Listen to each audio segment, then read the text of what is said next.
Hi, hello, welcome one, welcome all to the Tetracast, episode 259, recording on July 9th, 2022. Here we are, still in the early days of July, feeling good, feeling hot, and we're ready to go. This week, we have quite a bit to share with you. We can finally, talk about a little bit about the things we've been cooking up behind the scenes. Adam and I here have been playing Xenoblade Chronicles 3, and there are some other guests here helping me along the way. Introducing Adam Vitali. Vitali, hello. Vitali.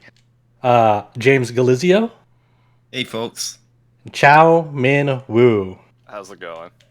So Chow has been playing the Live Alive remake as well for a little bit, and then James and Chow have been playing that re-release of Klonoa with Fantasy Reverie, and James has been working on that new Cuphead DLC, the delicious last course. Before we get into everything here, I just want to talk about, kind of the biggest RPG, thing that happened this week. I was able to write up a pretty comprehensive preview of Xenoblade Chronicles 3, and I recommend, giving it a read. It is quite a long piece. It's probably the longest preview piece I've done for the site in my time here. It's the funny thing is it's only the opening hours. I was like, what am I gonna talk about? Because Adam and I, we can't say how long we've been playing this game. We're quite a ways into it, but we can only share just a tiny bit. You know what? I've Before you written get what much I thought. further, Yeah. the preview piece you wrote is mostly mechanics. Yeah.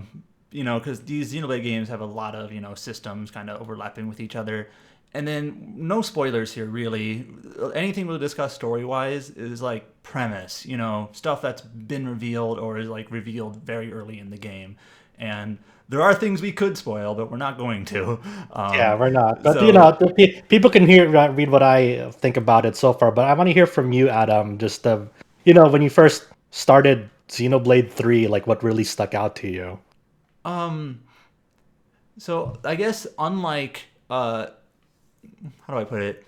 So in Xenoblade 3, you're kind of introduced to your first trio of characters right away, and they've grown up together. They know each other. It's Noah, Uni, and Lance.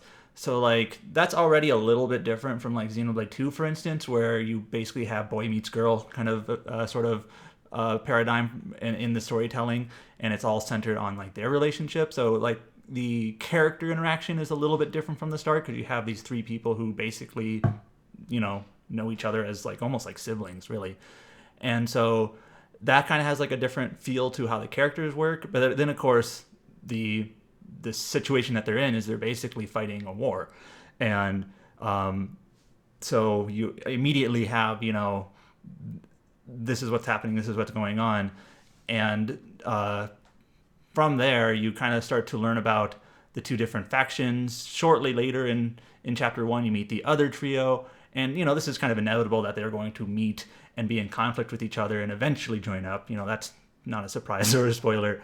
Yeah, that's the very first thing that Nintendo shares. Like, here are the characters you'll play in the game. It's like, okay, great. Yeah. So, but kind of like any Xenoblade game, it slowly doles out to you all the different systems, and if you're the type of person who just like counts, if you were just to count the number of tutorials that Xenoblade throws at you, it's like what would you say? It's got to be like over 50. Yeah, over 50. more and more join up later, but like for early on, it kind of gives you every single piecemeal like thing that you can do, and it even kind of walks you through it. It's really trying to, make sure everyone is kind of on the same page. Yeah, it's basically a reaction to like if people who played Xenoblade 2, one of the main criticisms with that early on, especially at its launch, is like, hey, it's very easy to like mash through these tutorials accidentally and miss what they're saying and never like return to them again, because after the tutorial flash, it's like, okay, it never like reminds you like how the system works again in Xenoblade 2 until I don't know if they eventually patched it to like enable you to like return to those I don't tutorials because I think remember. yeah I don't remember much of it's like post updates or post launch support when it's updates, but definitely like at the launch date of Xenoblade 2, which I also reviewed, like that was kind of one of the things that really stuck out to me was that's kind of weird that like these tutorials are so fast and then like it's like a one and done. It's like wait, I didn't get to like understand like what was going on there. And just to be like clear, how this game will often do with many of its tutorials, like for example, this is in chapter 2, and we can talk about this. This is the class system in the game. Um, it'll actually like go into the menu and be like, now click classes. Now on this page you can see this. Click Noah. Have them change to this class. Click it, and it's like literally walking you through it, almost like a software tutorial or something. Yeah, it even like Um, shows like this is how you equip an accessory. Like yeah, it's very like it's trying to make sure this is how you do it, and then every tutorial that like you come across is automatically stored into like the tips section in the option menu, and also like for any battle tutorial you come across, it'll be stored under the training drills, and in training drills you can just redo any tutorial that shows you like a battle mechanic. Just that like you just go to like some like VR simulation type grid, like just closed off space, and then like just read the tutorial just to make sure like okay, this is how this system works. I understand it now, and you can redo it Now, again and if again. you play the other Xenoblade games, nothing in this game is, I think, going to be too different than what you played before, or at least you'll be able to grasp it relatively quickly. But just it's sort of just something to be aware of that, like, yes, in the first chapter of Xenoblade, which is basically what we can talk about, there are a lot of tutorials because it has to basically explain every single individual element of the combat. Which is, if you've looked at the screenshots of it, there's quite a lot that you have to be looking at. Yeah, Um, and I know a lot of like people like who are from the outside looking in. It's like how can you make sense of like the UI and like it looks so cluttered, it looks like a mess. How can you even read it? And that's just like for other Xenoblade games, it's sort of like that where like every part of like the UI from like an outsider perspective looks like a nightmare, and I definitely understand that. But like, you know, as you learn more and more about it, you'll understand that like there's actually like the UI itself. I've gotten like accustomed to it. Like I actually appreciate that like it's very detail oriented of like what it's trying to like convey. Like say there'll be like a distinct icon for okay, your character's in range to like auto attack. There's a icon for that, so you know like if you're standing too far away from an enemy or not to auto attack. And then like for a lot of these Xenoblade games, there'll be skills that get bonuses or enhancements depending on your position relative to the enemy. So if you're in front, in the behind, or to the side, and then the game has another icon that will just tell you it's like an arrow up above like your arts bar to the right that just tells you like from the icon that you'll know right away where you are in relative to the enemy in terms of positioning, and that's really really useful because like if you want to like go against like this smaller enemy that's like a fly or a wasp, and like it's hard to determine that aspect of it. or those crab things where you can't tell which way they're facing. Yeah, um, yeah, Otherwise, you mentioned this in your preview. The tone of the game is pretty different from. It's kind of feels like almost like a mix between 1 and 2. It's and this is where I have to be a little careful not to describe like too much past what we can talk about. But Xenoblade 2 is very shonen, very hero's journey type of style. A lot, kind of like larger than life sort of, characters and interactions and things like that. Where this game, it's a little bit. I don't know if down to earth is the right word because you have like a big war going on, but it's not quite so shonen, and I know that might not be the best way to describe it, but it's got a little bit of a different feel to it, um, yeah. and it's also not so like Xenoblade One's opening is of course kind of very you're in your home So JRPG village until something until tragedy hits, and then it's basically off on an adventure sort of deal. It's not quite that either because in this game they all they know is war. So yeah, and that's been happening for as long as they have ever known. So it's definitely got a little bit of a different feel to it. yeah, I don't know. it's a very more somber Yeah. tone in that aspect because, like, from the outside looking in, like, as the player, like, man, this is really sad, and for them, this is like, yeah, this is the way of life. Yep. and What's that the respect. phrase? Live to fight, fight to live. That's basically their motto and the Yeah. theme of the game And early on. yeah, So it was interesting because I watched like rewatched the opening to Xenoblade 1 as I was writing this preview, and the difference in tone, like because at the very beginning of this game is it tries to kind of be nostalgic or feed on nostalgia for Xenoblade 1 of like you have your tutorial out in like the middle of the battlefield, like how you took control mhm. of Dunban at the very beginning of Xenoblade 1 against the Mechon. Um, in this one, it's presented way less like I don't know, like I don't if I were to describe like the tone of like Xenoblade One's opening, it's kind of like more like valiant or heroic in that aspect of like, oh, it's like it's the hero with the Monado going up against the Yeah, Mechon, and this one like just from the get go, like the opening cutscene, it's like this is gruesome, this is grim at least. violent, Yeah, this is grim. Like you understand right away with Noah narrating over it that like these people are fighting just to survive, and like literally, like because once they killed the like anyone from the opposing force, like there's this red life energy that comes out of them, and like it's sucked up yeah. by like the like If you've I guess if you haven't been watching or any of the preview stuff or any of the the Nintendo Direct because you don't want to be spoiled at all, you're probably not listening to this. But uh, the thing the thing about this war is that these two factions, they literally need to kill each other. Like they have to, or they die. So it's got a different tone to it than Xenoblade One, where it's just you're defending against these ruthless, basically literally faceless attackers.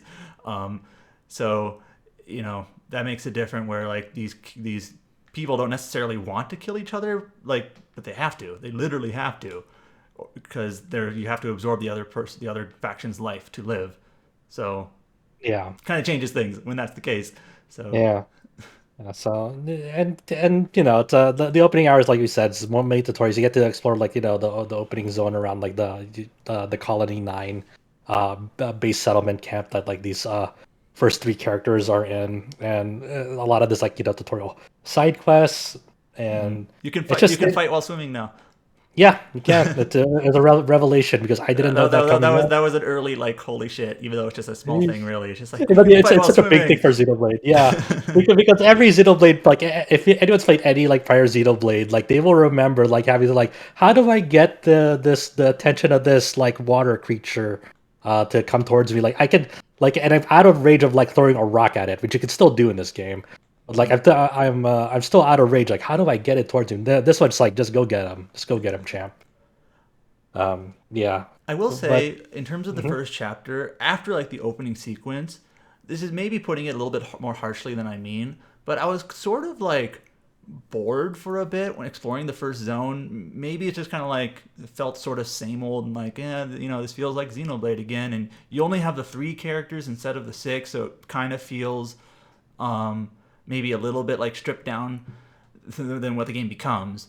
And so I was kind of like maybe not bored, but kind of felt like I was going through the motions at that point. It's And this, very slow at the opening hours for yeah, sure. but then like as soon as you kind of get to the end of chapter one and the sequences that happen there, that kind of basically those are the events that pretty much kick the game off at that point. And that's when I was kind of like, okay, now I'm on board. Like now I want to continue for sure. So maybe if other people, when they get a chance to play this game, that was my experience going in. Is like I wasn't like locked in until kind of the end of chapter one, where you kind of have the typical sort of Xenoblade like big event that kind of happens that kicks things off. So Yeah, I think that's something that we were talking about too early on, in terms of like just the environments that they present early on. Like Xenoblade 1 and Xenoblade 2 had like pretty strong starts when it came to opening hours for their environments. This one is a lot more like as I put in my preview, like a very dour sort of um, tone to it, and because the nature of the story is very not it's not happy. It's very depressing from the outsider's perspective. Like, and their environments reflect that sort of tonality of just war is hell. mm-hmm. And the like the war isn't fought on like pretty fields or like bright environments, and that's not how you want to characterize the nature of this world as you're getting a look at it. So like and so a lot of the opening hours and a lot of the environments in the opening hours are just I was kind of I don't know what I was expecting, but a lot of the staple thing for Xenoblade games usually is like, hey, a lot of the memorable environments in this game are usually in the first few hours, and that's definitely not the case in this game. Yeah, literally the first environment is a wasteland. So it's just kind of like, oh, it's a bunch of nothing. So Yeah, that's just kind of yeah, how it is. Even if it makes sense, it's like I remember Xenoblade 2, not the first zone, but I think the second zone is Uriah, which is like this really like colorful blues and purples and reds with great music behind it. So like that like really stuck with me early on.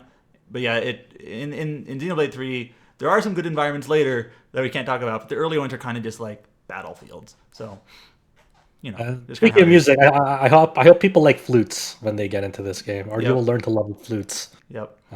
Yeah, And that's I mean, flutes are essential, like story, yeah. like they're story relevant. I mean, literally the very first thing we saw of Xenoblade 3 ever was Noah and Mio playing flutes. So, like in the yeah, very first trailer. So, and that's also like on top of all this, like the flutes are instruments held by offseers in this game, and what that means is that the Noah and Mira are offseers, and their duty to their armies is that when they come up across a corpse, they send off the voices of the dead with their flutes. It's kind of like a passing on, sort of a peaceful. what's kind of funny is when they first just showed this in the game, I was like, oh, so this is like sending in Final Fantasy X, and then they literally also call it sending. I'm like, oh, Yeah, I mean, it makes sense why use yeah. the same term, but that's what it is. If you played Final Fantasy X, it's when people die in the war, they basically have these offseers,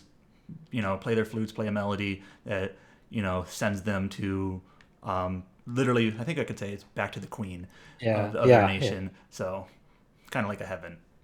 hmm And then that's also something you'll be doing out of like when you're exploring the field as well. You'll come across like these corpses called husks in the game, and they have these distinct icons on the map, like a flute icon to show like, hey, there's a corpse here. And then like you go over there, you play Noah, Mio, or both of them will play their flutes, and like you gain affinity points for doing that.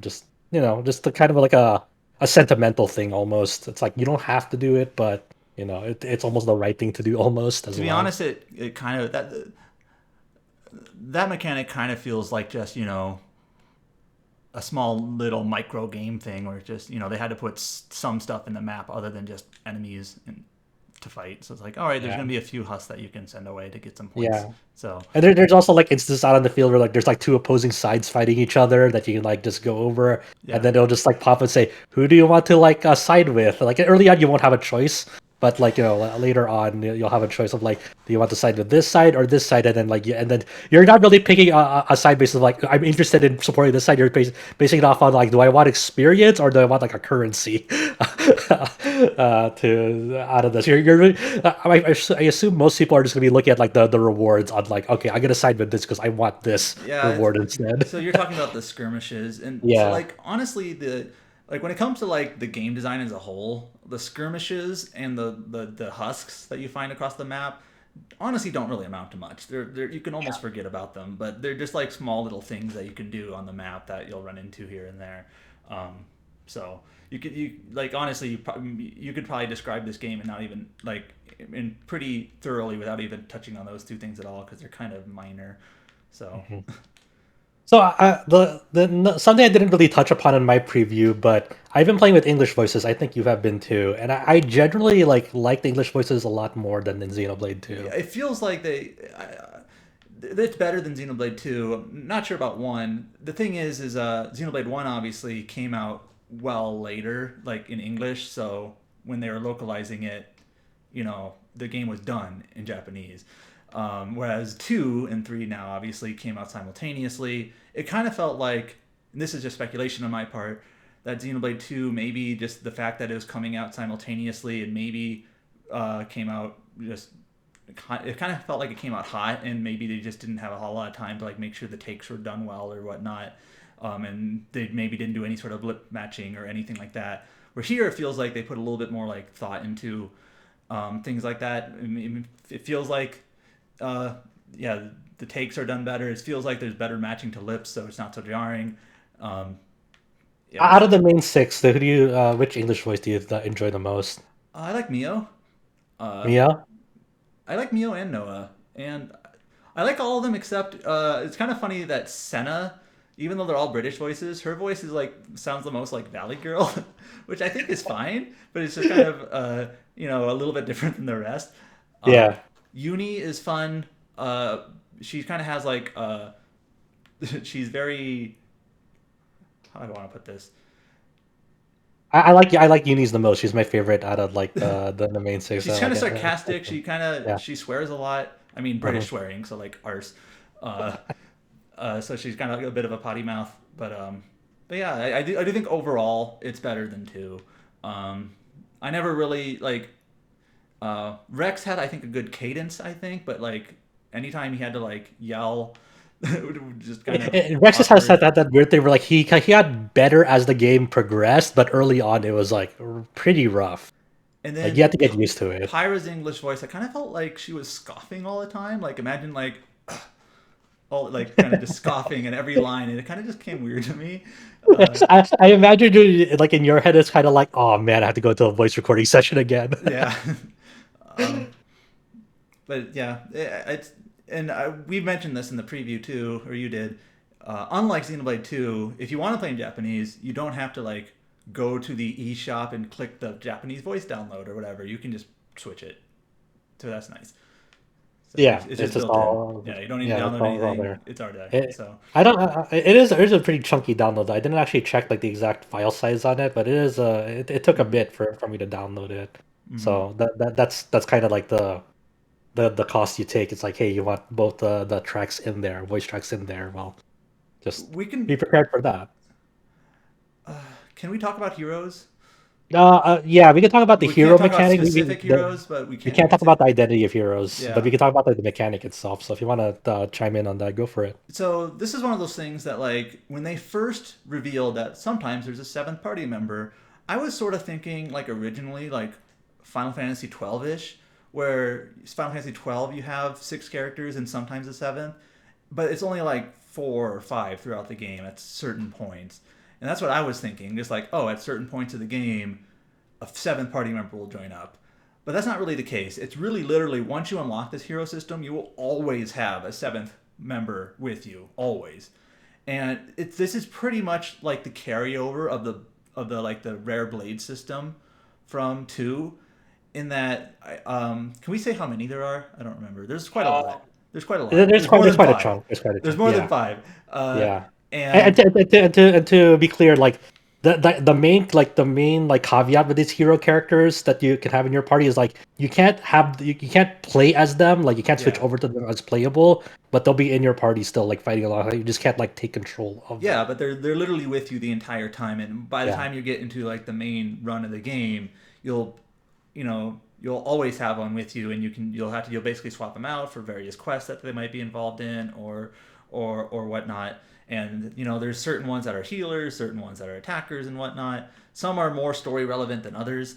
Some are really just kind of like kind of like the blades in Xeno 2, like they have like a little mini quest or whatnot that, is voiced usually and whatnot, and then they join you, but that might be it. it is interesting that like some of them have like unique lines for like when you like revisit Oh, some yeah. places with them, like they'll like chime in and like Yeah. that have like actually like someone like sometimes a conversation with a party member because you're in that like certain place. Hmm.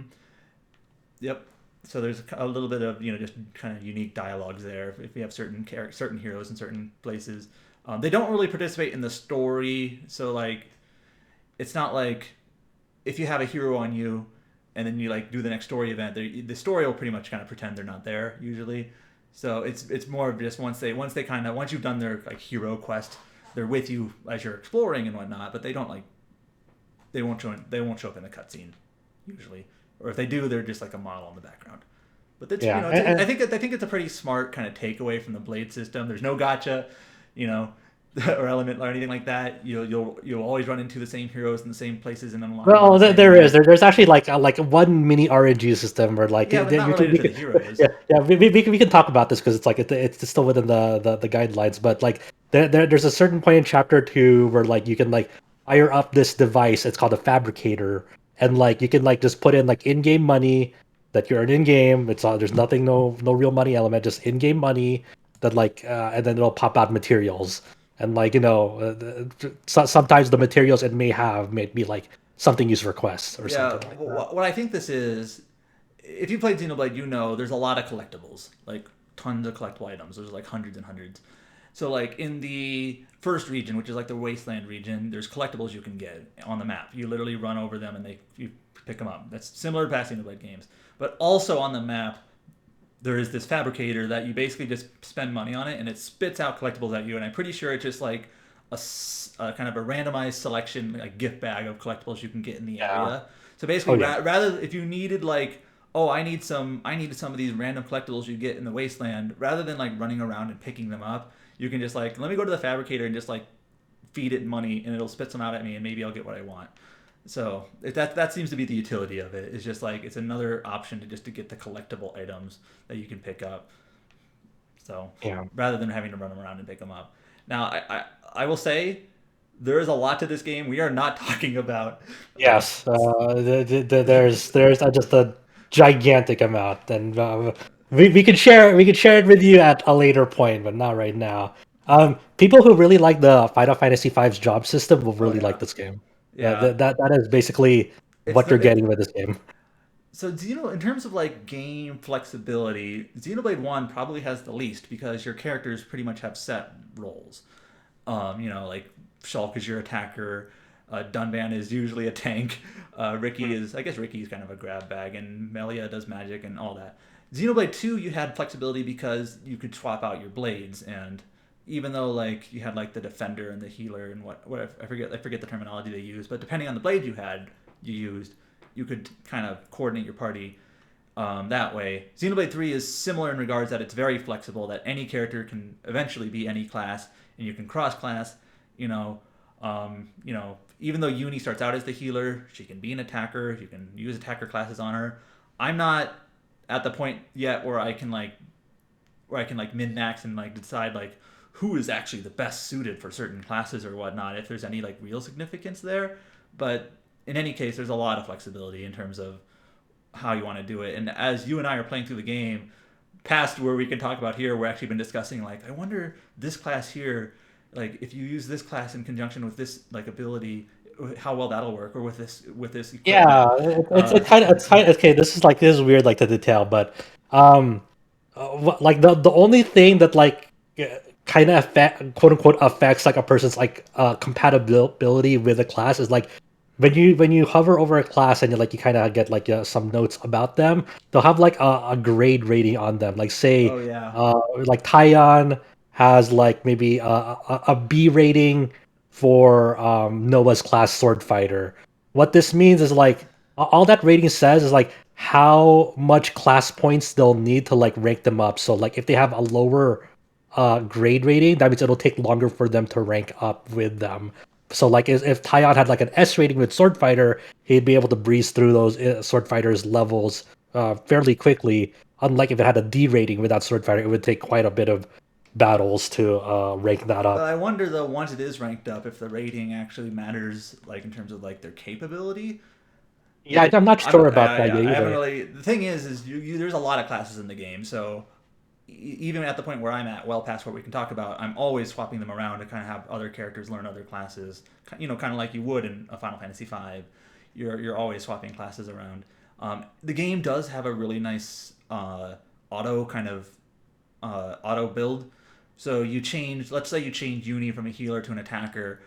All of a sudden, her ability set and her equipment set doesn't match, but there's literally you can press one button and the game will set it for you. Like here are the best equipments and the best arts that we can set to her right now.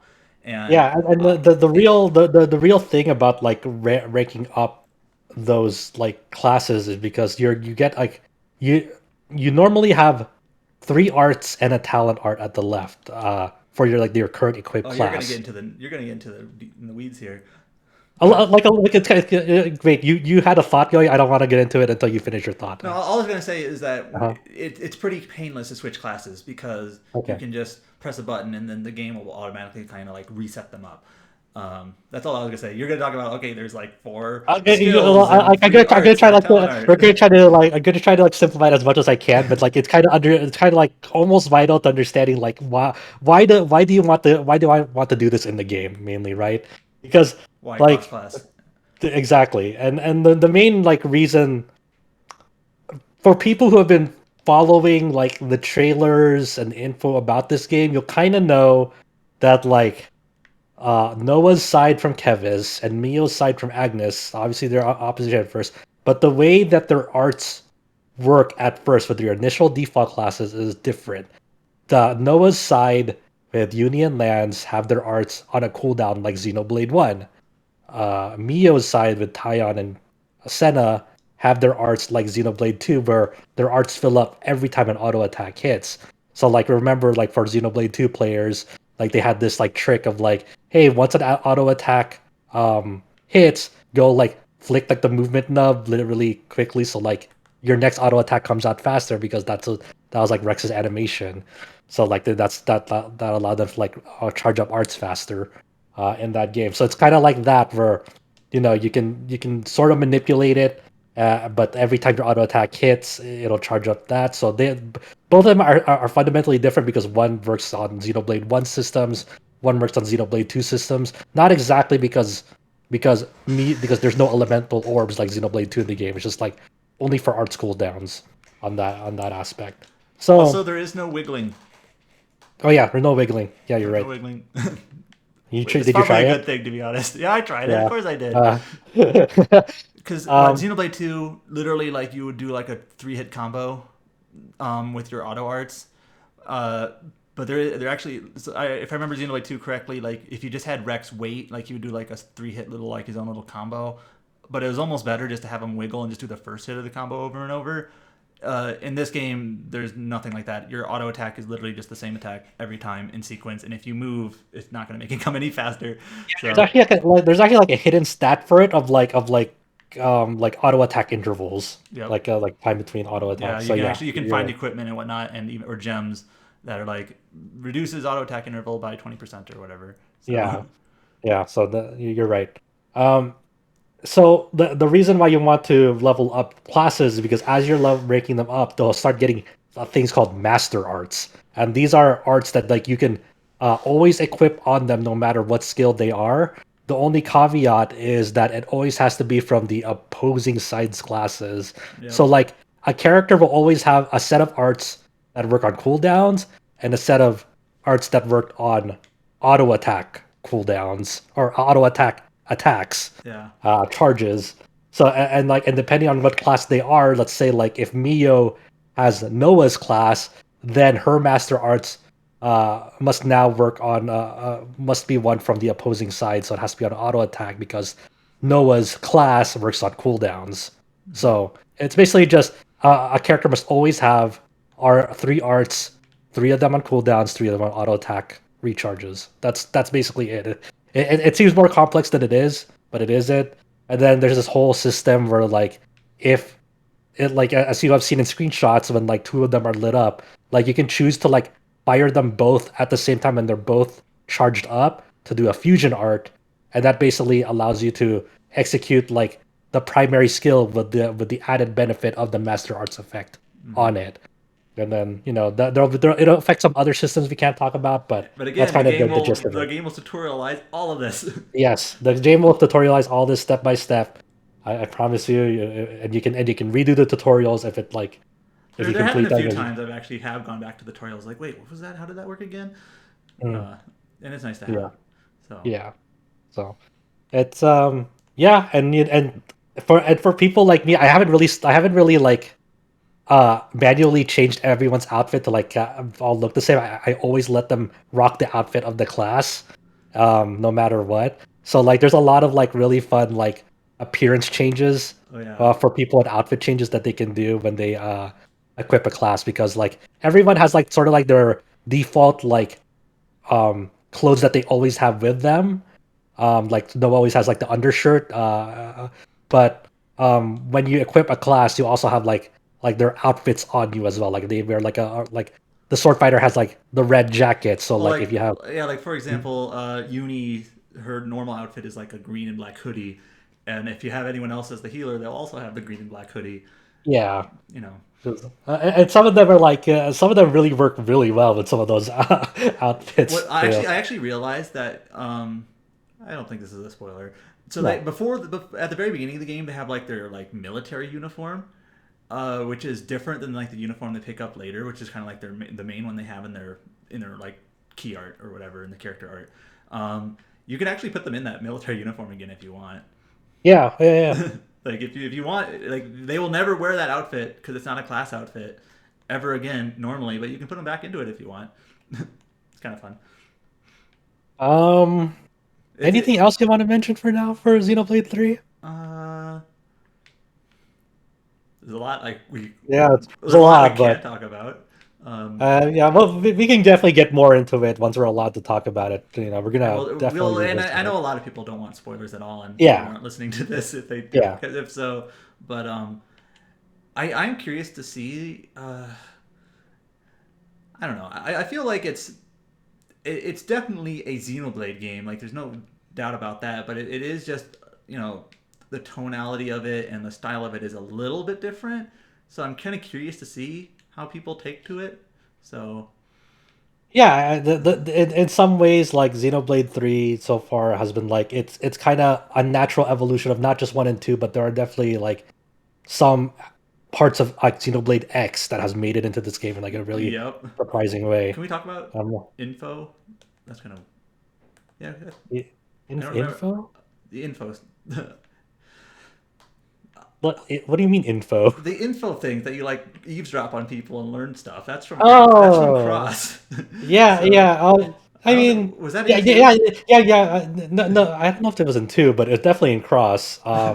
Yeah, we can talk about It's that a just a little minor bit. Yeah, mechanic, but like yeah. sometimes you'll literally like have NPCs just like talking to each other, and they call it like info. That's why I called it that. Sorry if that's awkward, but that's what it's called. It's called info, and like you You just literally say just eavesdrop. Just say that's eavesdrop. what it is. And then like you like learn a thing, and then that sometimes affects Yeah, quests and whatnot. And like yeah, again, it's like a minor mechanical thing, but hey, that was seen in Cross, so yeah. It's wild. It's wild. So yeah, it's not like anyone who's ever played a Xenoblade game before, they will see something of the even if they only played one of them, they will see some aspects of it in here. It's like, oh, that's interesting that like that part of it is like in here in a really fun way. okay.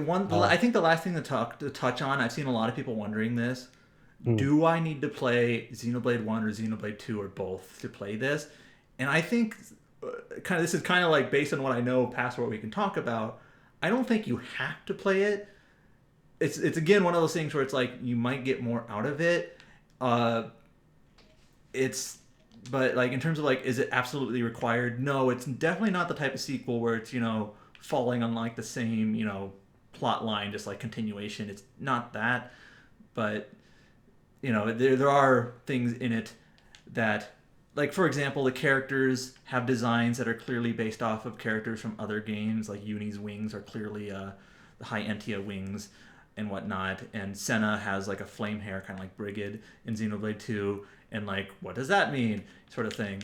you know it, it is interesting because like you see this in chapter one, but like the both of the opposing forces, Kevis and Agnes, like Kevis has like humans or Homs and Mechon and High Entia, yeah. and Agnes has like the Gormati and like the various like humans that Mm-hmm. inhabit like the places in Xenoblade 2, like the what were the blue people called in Xenoblade 2? I forgot the I Indolians or don't something. remember. I remember the I blue don't people. know. I don't remember what they're called. But yeah, Yeah. like for Oh, example, if you see a person with like cat ears, that's gonna be they're you know immediately that they're from Agnes because that's Xenoblade 2.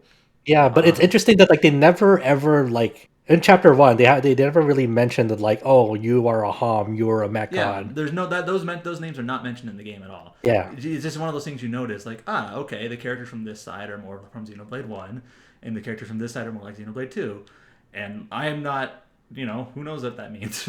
So Yeah. So now yeah, maybe I haven't finished the game yet. Maybe I'll eat my words and like at the end of it there might be like some huge like here's Shulk or something. That's not a spoiler. I don't know, but we don't know. I mean, we generally do. Like, we but generally I do doubt not it. know. But so far it seems like it's one of those things where you don't have to, but you'll get more out of it. So Yeah, but like I think for now, as far as we played, it's perfectly fine to just play this. Yeah, this is your first Xenoblade game. That's totally fine. But yeah, we'll get back to you in a couple of weeks before launch, and when we can sort of fully talk about it. we won't spoil anything though, of Yeah, we won't course. spoil anything, but there is much, much, much, much more we can say about this game that we're not allowed to right now. But yeah, I'm really looking forward to having that talk with you, Adam. This game it's a beast. It's a beast. All right, it's not the only preview for a Nintendo Switch game came out this week. Chow, you have been working with Paige on the Live Alive remake. Paige put out a preview for that as well, and it's her first time playing Alive Alive, so it's interesting getting like a newcomer's take on a pretty as far as like niche RPGs go, like this is like one of the more like revered ones as time has gone on, especially when it got a fan translation several years back. Uh, tell us what you think about this. Now, Live Alive is now full like officially released in the West, or is Well, going to not be released yet. in the Yeah, West. soon. Not yet. Yeah, soon. But fully remade. Well, how's your time been with that? I love this remake, okay? It is basically the exact same game. I know it sounds kind of bad when you hear this, but it's the exact same game, but made with like 1,000 times better presentation, and it makes a whole lot of difference. If it ain't broke, why fix it? Right? Exactly. The biggest change in this one is that you have a lot more clearer UI, because if you play the original, the UI is non-existent. So you So kind of let's step back a bit before we get into that. Like for people who don't know like what Live Alive is, this is a pretty unique RPG. Like even compared to other RPGs, because it's like a almost non-linear. Like you can go about it like in any order that you want. Like you see a character that you like go play their story first. You're not bound by an order or anything, right? Yep, you're not bound by any order. It's just like Saga Frontier, okay? You got like 7 characters to start with, and then there's more, but like if you watch the trailer, they show 8 characters. So if you play the game normally, it's only 7 characters to start This with. is one We of can those. only This talk is one of about those things. 4. This is one of those things I've kind of like gathered. I've never played Live Alive. I'm gonna play this remake. I gather there's like 7 normal scenarios and 1 special scenario. I forget which is which, but I know the marketing for this is kind of just showing all 8 anyway. Yeah, So some people think that that's kind of a mistake. They should just keep it because, But the thing is, what can you do? I mean, sometimes it doesn't. I don't think they spoil much. Without context, you don't really know what's going on. It's like people watching anime openings and said that your opening spoiled everything, but without context, you don't know what the hell is going on, right? But all I know is that one of the scenarios is like special or like a finale or something in some way. I forget which one. I did that's just something I sort of collected. But the marketing for this game just kind of revealed here are 8 different time periods. Okay. I know Yeah, there's yeah. there's present day. There's distant future where you play as a robot named Cube who is definitely a sphere. And there's like Twilight ancient of Edo, yeah, there's like Japan. China where you play as a martial arts master, right? So Yep. and other ones, Wild West, Middle Yeah, Ages. So yeah. The So Middle Ages is a scenario we cannot talk about. uh, That's okay. we can't talk that's about it. But in I'll the say original Live Alive, okay. I'm just So kidding. Just kidding. But it's yeah, go for it. You're talking about like the presentation is fantastic now. Yeah, and the music is you gotta hear the soundtrack now. It's got Yoko Shinomura, so you know her from Kingdom Hearts and Street Fighter 2. It's got her music in there, and now uh, they've remixed it, and their sound a million times better than before. One of the things of the original Live Alive that like a lot like that real like a lot of people kind of didn't like it was because of its visuals. Like it was a pretty late Super Famicom release, and like when it came out, like the visuals were like its weakest aspect about it. It's like it's kind of very flat. I know. Yeah, it's really Almost. flat looking I because know the real Alex like actually speculated that might be a big reason why it didn't get localized back in the day, because back then in the mid '90s or whatever, it was all about like each game had to be like an upgrade in visuals from the last game, and then like that one was competing with like Chrono Trigger or whatnot, and it just wasn't, it didn't look as good. So that's speculation. It's just like the visuals might have affected its chances of getting localized back in the day because they weren't like the best at the time. Well, like well, speaking of visuals, like a lot of people see this like it looks like a better HD 2D than say like Octopath Traveler. What do you think about that? I agree. What about, how do you compare it to Triangle Strat? Uh, it's about the same, I would Okay. say. Okay, okay. What I can say is that if you played the original, the problem with the original graphics is that okay, in battle the characters look great, but if you're outside of battle, it looked like uh NES style Final Fantasy, which kind of dated by that point. You know what I'm saying? Everything looks flat. The sprites are too tiny. The background looks kind of lifeless. That's kind of like the problem with the Super Nintendo version. Another problem with the Super Nintendo version is that it explains absolutely nothing. So when you go into battle, you don't know what any of your technique does. It's just you just kind of use it and you know afterwards. But now the UI is really clear in the remake because now you know what this technique does, what it does, and what kind of properties it has. Like the menu or will like give you a Yeah, little like tooltip or something that tells you. yeah. Okay. It makes a whole lot of difference on battle because in the original there is like no UI. You literally have to press it for the battle command to show up, and then you don't even know what the skill does. So Hmm. what does this do? Like when you hover over a skill, does it tell you what it does? Yeah, it'll tell you what it does. It'll tell you that this is a punch technique. I mean, you could kind of figure out by the technique name, but some techniques are really awkward. Let's just say you're playing the Chinese martial art master. If you play the original, all his technique was in Chinese names, and you don't know what the hell it means. Like dragon, tiger, something, something, and what the hell does that mean? So for people who haven't don't know much about Live Alive, like what is the battle system like? Is it turn based? It is a weird kind of grid turn base. You kind of move around and you have like a charge bar in the bottom, and once the charge bar is fully filled up, then you can move. And you can move, you can do whatever. Well, how do you charge the charge bar? You just wait. You just wait. It Okay, automatically charges. It's like an ATB bar. okay, But it's like an ATB with a grid system. That's how I would explain it. all And right. your technique has attacks different spacing, like on the grid. So maybe some attacks 2x2 squares in front of you, or maybe it's like 5 square away. So you can kind of take advantage of your spacing to hit enemies without getting hit at all. Yeah, yeah, yeah. Like for people who are coming to this page for the first time, are there any sort of tips or any advice you can tell them of hey, this is it is a pretty different RPG than what you've probably played before. Is there any starting or beginner tips that you have for them when they first go into this game? Um, I think one of the thing is if you ever played the Imperial China thing, uh, just focus on training one of the people. Don't train everybody. Uh, we'll tell you what the Imperial. We'll tell you all the four scenarios we can talk about first, so that we don't go too far of ourselves. Okay. So we got Twilight of Edo, Japan. So in Twilight of Edo, Japan, you play as Oboromaru. He is trying to rescue. I think he's trying to rescue somebody, and then what is it? How you get there is basically what makes the scenario unique. I mean, it's a very short scenario, but you can choose to kill everybody in the mansion, or you can choose to avoid combat and rescue person you're hired to rescue. So you get a reward depending on what you do. There's no reward for doing in between. You can kill like 10 of them and just trying to finish it. There's no reward for doing that. So that's All why or kind of nothing. make as a reward. Yeah, Okay. and I don't know. Maybe your choices kind of reflects upon you, but nobody likes to kill route because you had to kill even the innocent people that are not Oh involved. well. Then there is the distant future where we heard Adam talked about few minutes ago about Cube.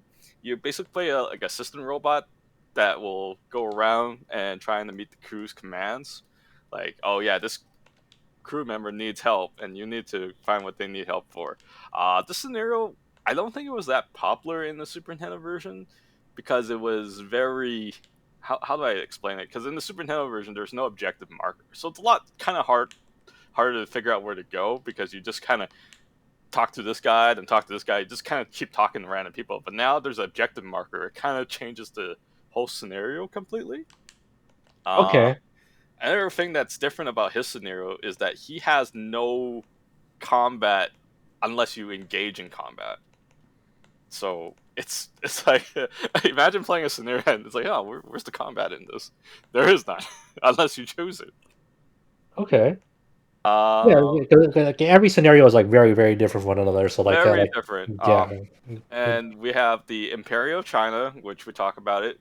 This is about playing the old martial art master who knows the Earth and Heart fighting style, and he's really old, so he wants to pass on to a successor, and that's kind of like objective. So he goes around looking in the town to find some disciples to train under him, so that his martial art doesn't die with his age, right?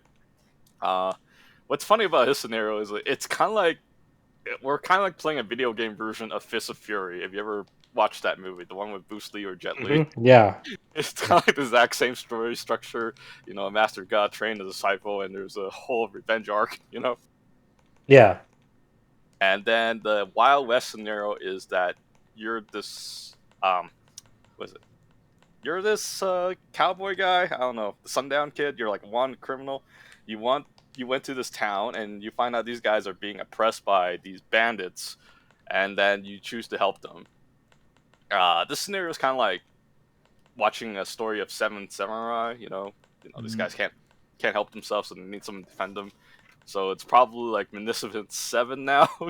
So this scenario is very short, but what you do is you kind of have to place traps to get rid of the the bandits, and depending on how you do it, it's kind of like how the battles will turn out.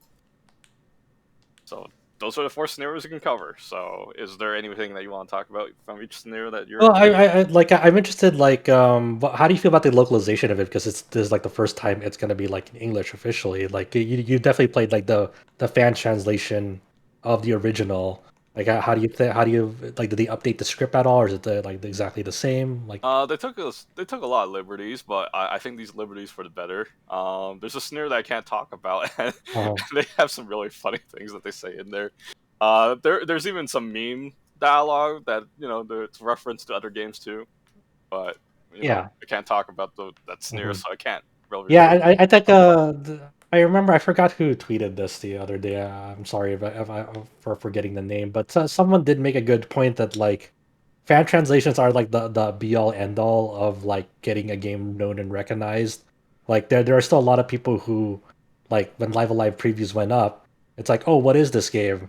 Like just because like a game got a fan translation doesn't mean it's like, oh, it's well recognized or well known now. Like why would you even officially release it when it has like a fan translation? Because it's like nothing will beat like out of like a publisher or like actually marketing it and like to a wide audience, like letting them know like, hey, this type of game exists. This is what the game is about. Compared to like a small niche like fan translation project that may get some word of mouth, but it will never reach like that sort of like big audience that like they could just like show it in front of their face, like, hey, this is a game that exists. Like Uh, the fan translation fan base is like super tiny. Okay, yeah. you had to look at it from. It can feel or sound big at times because it is a big echo chamber Yeah, in that respect. really I vocal. believe who said this was Chris Kohler, former Wired Thank you. editor. What he said was seeing a lot of live reactions today that amount to I never even knew this existed, which shows you why. But there's a fan translation is no substitute for a game being officially released in terms of actually getting it out to the largest possible audience. And Yes. most people agree with this, but I saw some people say like, "Are you saying fan translations are worthless?" It's like no, he's saying that there are a lot of people who will never pay attention to fan translations, and so getting them out They're officially is going to be, you know, the is how do I put this? Is if you want to, if you fan translation is it's kind of just reductive, just to say, oh, it's already been fan translated. There's no reason for Nintendo to release this or whatever. Nah. It's like a classic example is like one around the corner, like Trails to Zero finally Yeah. coming out like officially in the West. Yeah. It's like and a lot of that small community is like, but there's already a fan translation now that's been out for a while. Yeah. The diehard Kaseki nuts, I'll call are gonna just like we're like, oh, this game has been fan translated for years. Who cares? But there's gonna be a lot of people who are gonna play that for the first time. When it gets released, on platforms, on Switch, on PC, on PS4. So That's why when people were arguing, oh, why did they go back and start translating Zero and Azure? Well, this is why. It's like, yeah, I'm sure you don't care about those getting official localizations, but the fact of the matter is that there are many, many people that just will not play those games unless they have an official Western release. Yeah, granted, it's kind of interesting in that case that it's based off of a fan translation, which, it's not the first game to get an official release based off a fan translation. But yeah, there's being accessible to other platforms. Like, right. Not everyone's gonna have like a device that like is I'm ready to go through the process of trying to implement this fan translation. People just want to buy this game into on Switch on Nintendo eShop and play it. So. Yeah, they don't want to go to like, oh, I gotta go to DLL site, gotta go put like currency in my wallet for DLL site to get this to get the original Trails to Zero, a Japanese release to implement the patch. It's like, just look, nothing will beat. Same thing with a couple of years ago now, like Trials of Mana. Yeah. Obviously, when it was fan translated, it never had the name Trials of Mana, but like, getting the official release is worth it. So yes, absolutely.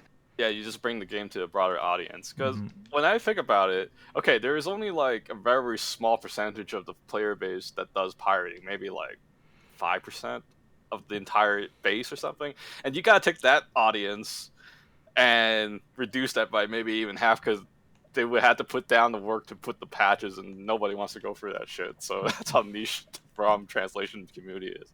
That's how I look at it. Anyways, I think it's really cool that this game is getting an official release. Yes. This is one of those games I had heard of but just had never had the chance to play. So, hey, Nintendo's giving me a reason to play it in a way. Yeah, I love it. I really like Live Alive. I can't wait to replay it again.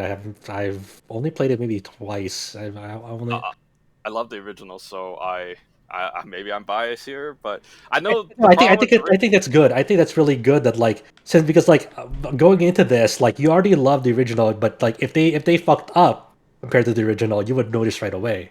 But they didn't fuck up. They just made the original like even better. It's like this gives me hope that when Squaresoft wants to, or Square Enix wants to remake, further games into the future with this kind of structure, I'm all for it. I mean, they just take the base game and just make it in a better presentation. Yeah, I can. I think that's really valuable. That because it's great that you and Paige are, because you have something to compare it to. So if a diehard fan of it is really very satisfied with it, with the work that they've done, that's a good sign, and also a good sign from Paige's perspective. Like, someone who is completely new, who's detached from the legacy of this game, is going into it at a fresh perspective and is enjoying herself. That's fantastic. It's a win-win scenario. Yeah, Paige has said that she's really enjoying the game, and review's not out yet, but Paige had never heard of this game even before it released, and she thought it looked cool and wanted to play it, and she's really liking it. So even though this game is from 1995 or whatever, 94, she's really enjoying it. So. But anyways, they have the Dragon Quest HD 2D for. Yeah, the Dragon Quest 3 HD 2D stuff. Yeah, on the way. I think they're probably using this game to test out something like that. I don't know. Yeah, it's really cool. I'm really looking forward to it. That's just around the corner, July 22nd for that game. I'm gonna pick it up day one, and I can't wait. Just hearing that they nailed it. It's like Live Alive is already pretty awesome in my eyes, and just to see hey, they basically left it untouched, but it just looks so good now. I'm like, yes, thank you. One last question. I've heard mixed things about the voice acting. I played it with Japanese voices. Yeah, that's the thing. I heard that the English voices, are just maybe not good overall. Maybe not terrible, just kind of mixed. But also I heard there's some accents that are kind of weird. Probably LA-based voice actors doing a Chinese accent or something, and just kind of honestly, for a game like this, I would definitely not be against just turning voices off and pretending I'm playing it from the NES or the is there actually a toggle to turn voices off in there, Chow? Yeah, you could turn off the toggle for voice acting, but like I said, I played it with Japanese voice, and I thought they did a good job. But they use a lot of the same actors because you would be like, you would hear like was it Tomosaku Sugiya's voice in like 4 different scenarios playing 4 different characters. So they're like reused the same actors for a lot of scenarios, right? To be quite honest, voice acting in these like sprite based games, even if they are HD 2D sprites, it's always kind of felt a little bit weird to me.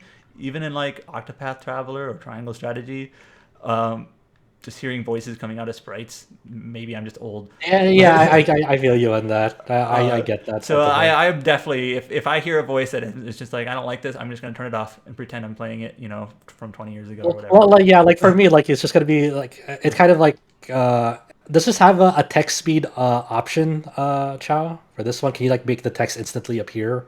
I think you can. I never set the settings, so I don't remember. Okay, I yeah, do well, remember you could turn the voices off, but I didn't. yeah, that's what I like doing. Like how I play sprite based is like usually like voices off and like have all the text appear all at once. Yeah, Yeah. it's faster, more Oh efficient. well, you can also skip the events completely. I So know. I want to read what they're saying. I like, but I I skim like know, but now you can I just read. speedrun. I just I'm read actually very fast. somewhat related. I'm actually kind of like stupidly worried that like the eventual Tactics Ogre remake is they're gonna add voices and they're not gonna be how like these characters sound in my head and it's gonna ruin it. Like Uh-oh. that's Like, not I think what the Denim skip sounds feature like. is not a like. I think the skip feature is not a terrible idea because there's a lot of scenarios that you can replay it to test the different outcomes, and because you Okay. could test the different outcomes, skipping them instantly without having to watch the long intro adds up. But could you imagine if they like re-release say like Chrono Trigger and then added voices? Everyone has like a Oh, different imagination of what like Marl will sound like or whatnot. Just like Chrono Is would it be just me, or is Adam's voice kind of getting robotic? he got a little invaded by a body. oh, cube, I guess. No, he's fine now. But yeah, just tiny bit. But yeah, I was just gonna say, Chrono is a Final Fantasy 14 character. He just nods. Yeah, like Adam, what do you think of like Chrono Trigger gets an HD 2D remake, and the voice cast they use is like the European based ones for Xenoblade games. I wouldn't mind Yeah, it. like I a mean, British Chrono. sure. Well, Chrono doesn't talk anyway, though. Oh So, yeah, that's true. Yeah, that's true. I mean, Dragon Quest, I mean, their character well, at the resembles very least, Frog has to be. Vegeta. No, he speaks like old English. Yeah, but have you seen the ending? He looks like Vegeta at the end. Yeah, in the DS So version, he sure. needs Vegeta's voice. But anyways, I was gonna say I don't think you should play it without the voice acting. I think the voice acting is very good. I Oh, in like. Japanese. Oh, I mean Japanese. Yeah, you're saying. Yeah, Well, maybe I I won't. think it adds a lot, so I don't think you Okay. should miss it out. But yeah, I know I think Paige was people saying would that be the fine. voice acting was kind of just sounded a little off to her. Hmm. Well, I'm excited to get my hands on it, and thankfully, like if it's like anything like the original, it's like it's not that long of a RPG, so it's not like gonna Hmm. take a long time. Yeah, it's a It's all good, so that's cool. Yeah. Moving on. Thank you for that, Chow.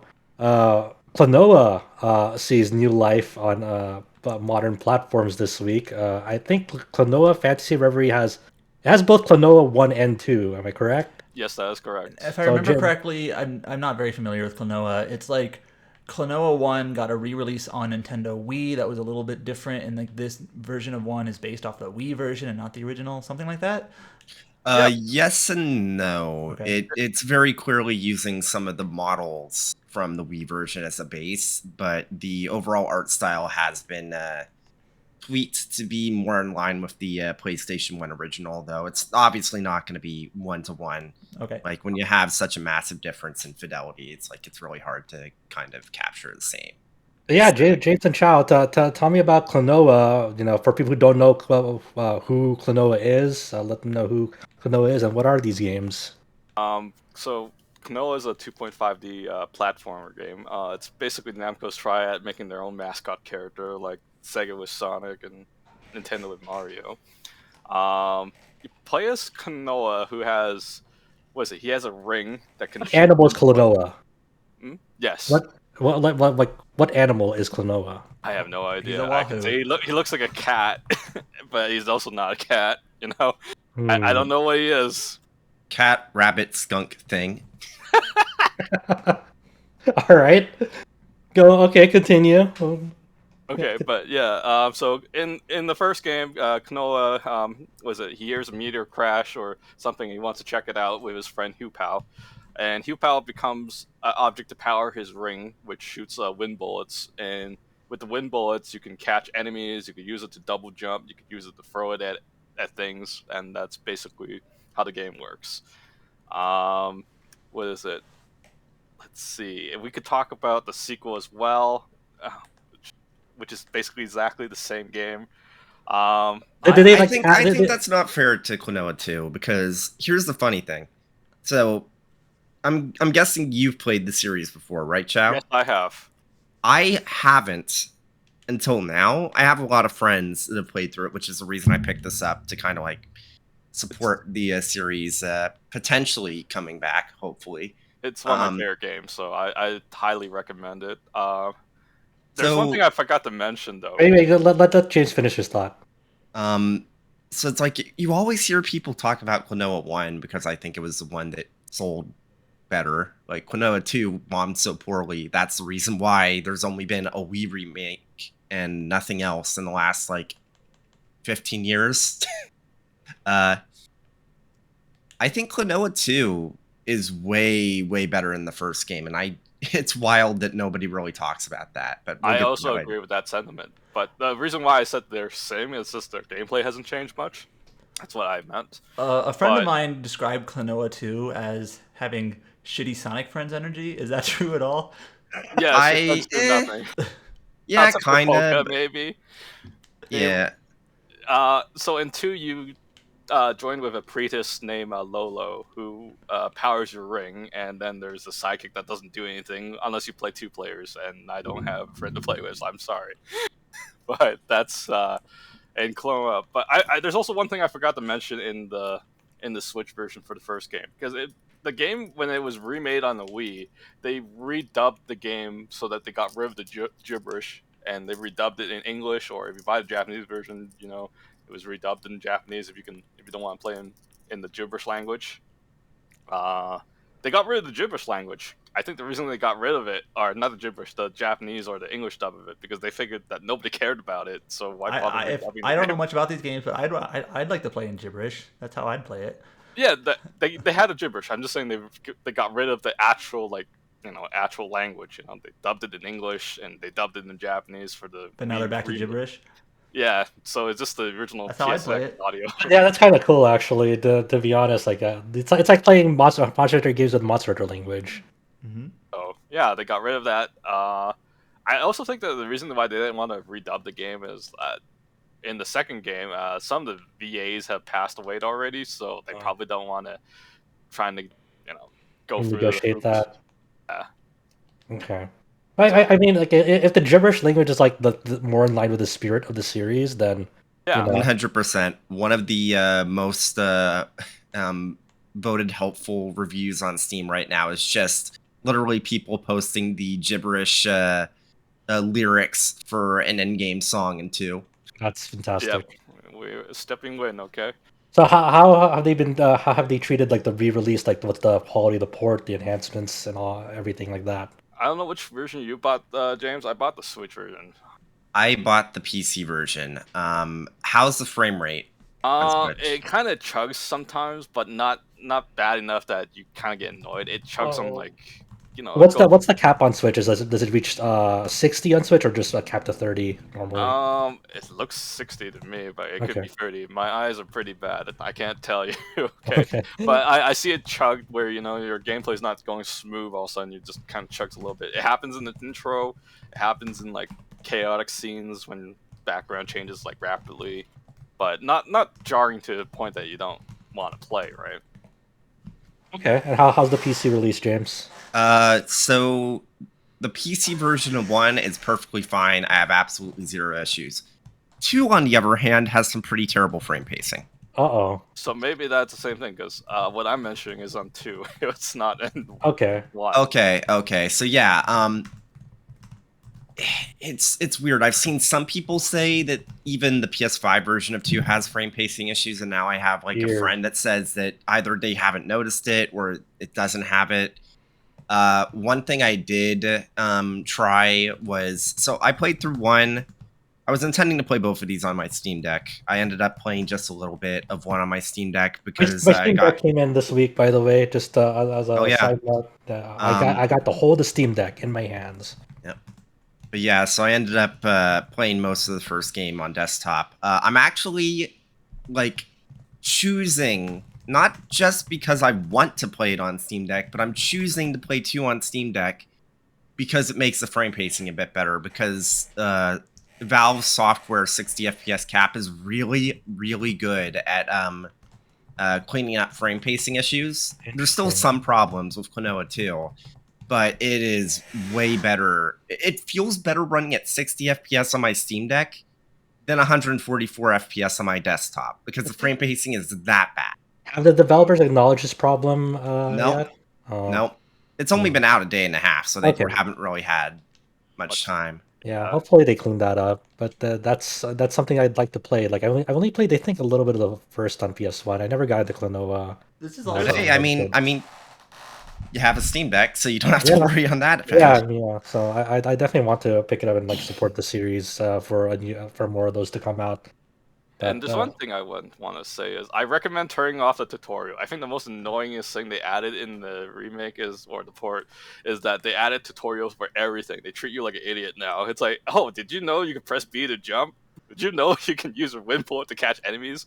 When you play the original game, it explains you nothing, and you just figure it out. Well, actually, Well, except for Polka telling you that you can double jump. That's about it. And there's definitely more than that, but whatever. Because I did watch I did watch some because I was curious like what the reception was for Klonoa 2 like generally, and I did watch a few YouTube videos, and no, like overly tutorialized was very much a problem with the original Klonoa 2. I don't know what you're talking about. I don't think so, man. I played like this one. I was like, I gotta turn off the tutorial. It was so annoying. It even pops up in the first game too. It's like everything you do. It's like tutorial is like here. It's like, do they treat people like idiot now? Imagine playing Super Mario and they tell you everything. It's like, did you know you can hold Y to run? Did you know you can press B to jump and it kills enemies? It's like, Can you imagine how annoying that is? Well, I want to try these out, and hopefully they're all fixed up. That's what I think. But yeah, hopefully it's doing well. I know like people are talking about like at some point in Steam, like it was like at the top sellers list or something like that, or it was like at the front page. But hopefully these sell well enough for for new entries in the series. And I think a lot of people really like have fond memories of Klonoa from their childhood, including Chao here. But I've heard it from a lot of other mutuals as well. This is just a small little note. It's kind of interesting that like if you want to play this game like on consoles and buy a physical version, it's only available in Europe. In the West, there's no physical version. In North America. So it's absolutely fucked up that they've released an Xbox version of this. There's an Xbox physical copy, but not in the one region in the world where Xbox actually is like super successful.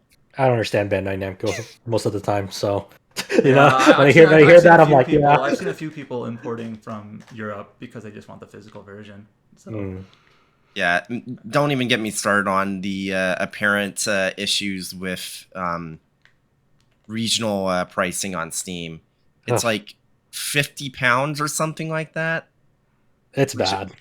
Yeah, it's like like pretty much everyone I know from Europe that's bought the PC version has just bought it from like Green Man Gaming or Games Planet, because it's like not only is it like 15% off the US price, but the US price is already cheaper than the regional price that they'd have to pay. So it's like highway robbery. All right, is that all we have to say about for Klonoa for now? Not, we'll just move on. Okay, James, you've been working on the Cuphead DLC that's finally come out this week after it's been quite some time now since they announced this with Cuphead, the Delicious Last Course. I want to play this. I remember when Cuphead first came out, I beat the original in one sitting. It was a very intense, I think it's Saturday or Sunday morning, but I did beat it in one sitting. So I do intend to come back at some point and try to do a one sitting of the Delicious Last Course. How has that been? It was really good. Had a lot of fun. I beat it in 3 hours. Yeah, but that's I think that's is that an okay size for like what it offers? Did you have fun with Yeah, it? yeah. I mean, the DLC was $8. I feel Yeah, like I got my money's worth. that's It's like that's a very very fair price for the amount of work they put in for oh that. yeah, yeah. It's like it's just I enjoyed it a lot. I've definitely seen a lot of people say, "Man, this is great." It sucks that it took 5 years to get this. Yeah, it's one of those things because like it's the type of like the development process for that game is intense because it's like Yeah, everything is pretty much handmade frame by frame on that. Did you try out the new character with that DLC? I should have, but I just didn't. Okay, okay. And I remember hearing that like it was weird how you like access that character because you have to like equip that character onto like Cuphead or Mugman. I forgot the player two person. Was it Mugman? Um, Cuphead and Mugman. Yep. yeah, yeah. And like you like in order to like select that character, you have to equip her into like one of those two character slots, and like it'll turn them into her or something. Have you seen any of that? Um, I'm sorry. Can you can you ask that again? So like you know like when you for Cuphead and Mugman like you can like equip like different like power ups to like modify their shots, right? Hmm. You And like can you can equip different shots on Chalice as well. You just cannot equip a charm because okay, the cookie itself is a charm. So if by oh equipping okay, that, it's what lets you yeah, I might have gotten mixed up on like how people like describe that. Okay, yeah. okay. But obviously without spoiling anything, like is there like any like particular like highlights or like things that like stuck out to you with the new content that like really surprised you, or is it just like yeah, it's still as challenging and as punishing It's as like the base game? it's Cuphead. It's It's like Cuphead. it's really good. There's a lot of really like interesting and unique boss fights. Is it like structured like it's like a different island now that like you Yes. visit? Okay. Yes.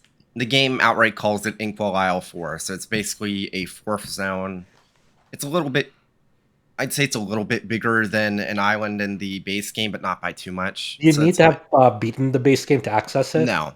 No, all you need to do is have unlocked one of your supers, which you do by doing the mausoleum, because you need to have met Miss Chalice. Oh, okay. Okay. That's cool. I mean, Yep. I'm really looking forward to it. Without spoiling, is the final boss as is it as fucked as the original?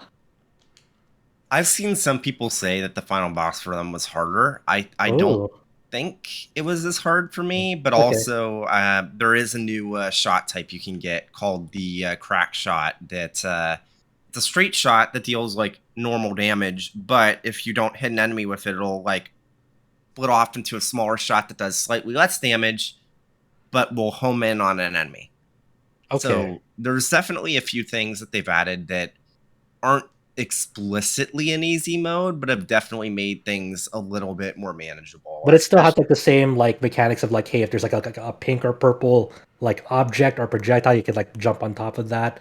The specifically pink. pink. There's one boss where there's this attack he does where it's like there's these like pink and purple clouds. You can Oh, only okay. carry the pink ones. Yeah, I was trying to remember if it was pink or purple. It's been a while, but okay, that because that would have messed me up. It's like, can I? Huh. Okay, cool. Yeah, I wanna check that out when I have time.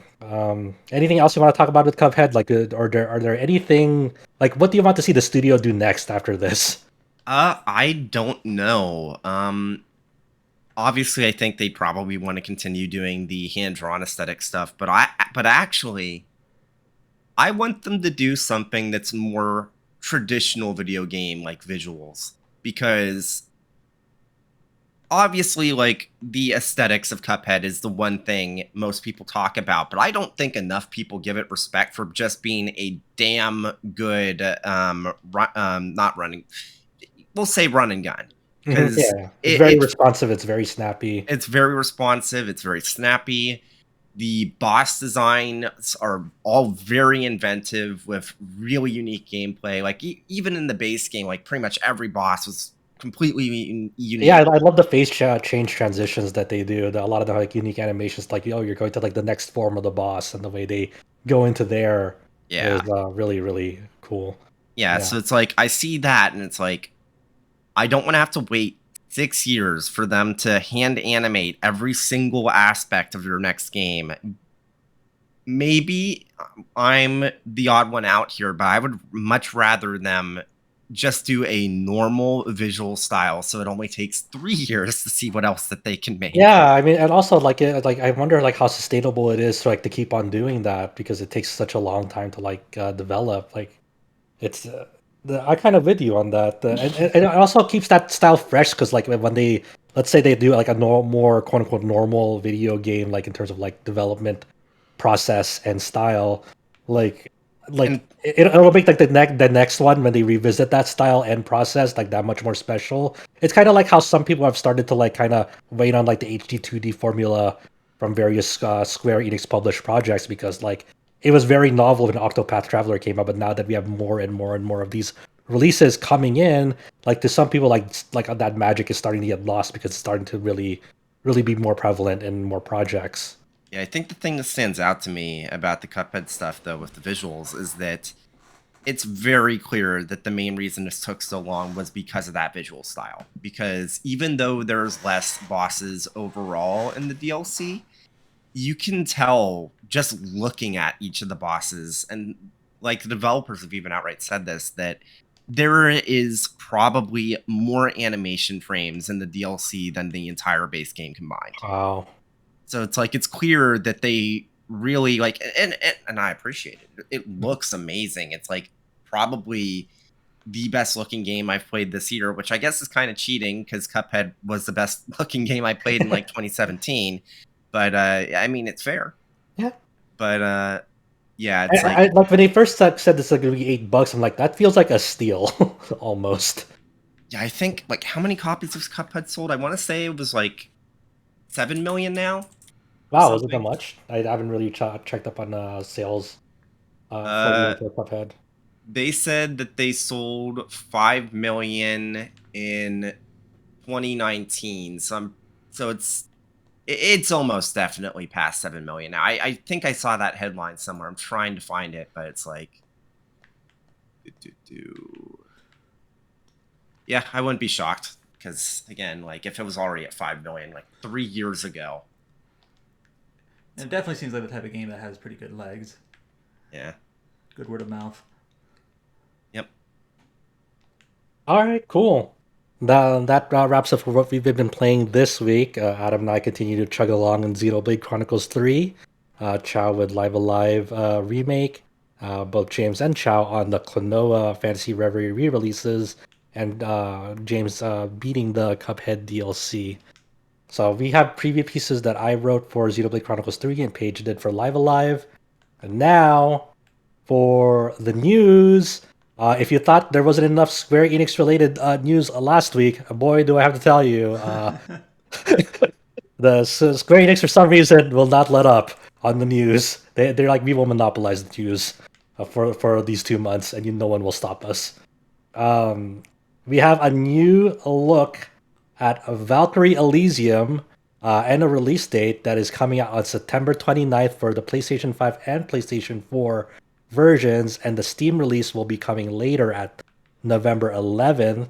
The surprise that came out with this news as well is specifically for the PlayStation 5 and PlayStation 4 versions, there's a deluxe edition for Valkyrie Elysium that will also have a port of Valkyrie Profile Lenneth that will also be released separately standalone on the same day that it comes out. And this port is specifically mentioned to be a port of the PlayStation Portable version of Valkyrie Profile Lenneth. Uh, Adam, you and I love Valkyrie Profile. I know you love Valkyrie Profile Lenneth. Uh, Tell us about the news here. Okay, so did you mention that the Steam version of Elysium is coming out in November? Yeah, November 11th, that will not have Valkyrie Profile Yeah. Lenneth. There's no Steam version of Valkyrie Profile Lenneth coming out. Yeah. So first of all, it's kind of interesting, awkward maybe that like it's been a while since we've had a delayed Steam port, like, and well, like what was the last Square Enix game that had a delayed? Well, I guess like we have Octopath Traveler, or Bravely Default, where they kind of have like these exclusive Yeah, windows, and but like, maybe even Triangle Strategy almost. Like I think we're well, like anticipating that. It hasn't yeah, been announced, but I feel it's like almost but to have expected. like sort of like this sort of game that wasn't. Anyways, it's coming out in Steam in 2 months, which I found kind of awkward. Yeah, Valkyrie Profile, the original game. If you're not familiar, it's a PlayStation 1 game, and uh, it came out on PSP later as Valkyrie. So the original game is called Valkyrie Profile. Then it got a sequel called Valkyrie Profile Silmeria, who was one of the Valkyries. Silmeria is one of the name of the Valkyries. And then they re-released the original called Valkyrie Profile Lenneth. So like they added the subtitle Lenneth because that's the Valkyrie in their first game. So that's the PSP port, and I can get into the weeds a bit about like the differences Yeah, between the go for versions. it. Okay, sure. So the original Valkyrie Profile, it's kind of one of those interesting cases back in the day where it released in Japan, and then when it came to the West, not only was it localized, but it actually had like several like bug fixes and small tweaks here and there to like improve the game. And everyone agrees that it's pretty much a better version, the Western version, because of bug fixes, item sorting, or maybe not item sorting, but it had a couple of different changes to it made.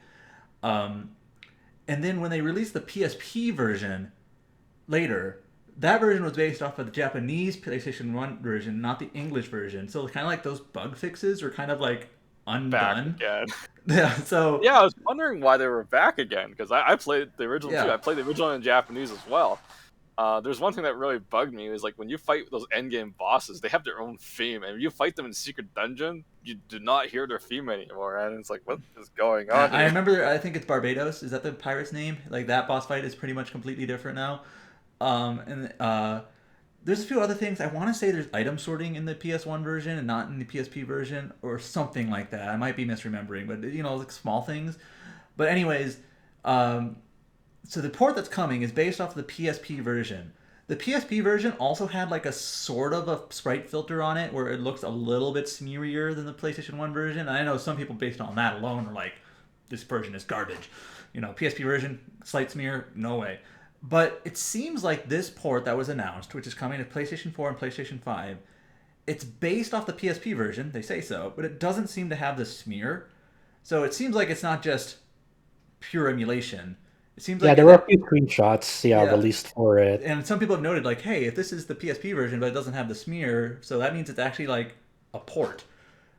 Like they actually developed a slight port of this for these platforms.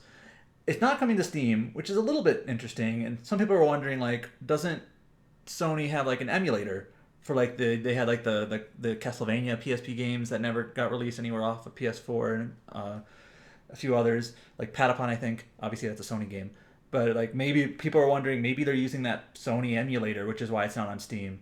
I don't know, but yeah, There's also going to be like features like rewind and quick save coming to this Lenneth re-release as yeah. well. Um, Valkyrie Profile Lenneth like 3 years ago also got a mobile version, and I played a little bit of that version. I haven't beaten it. I actually probably will now.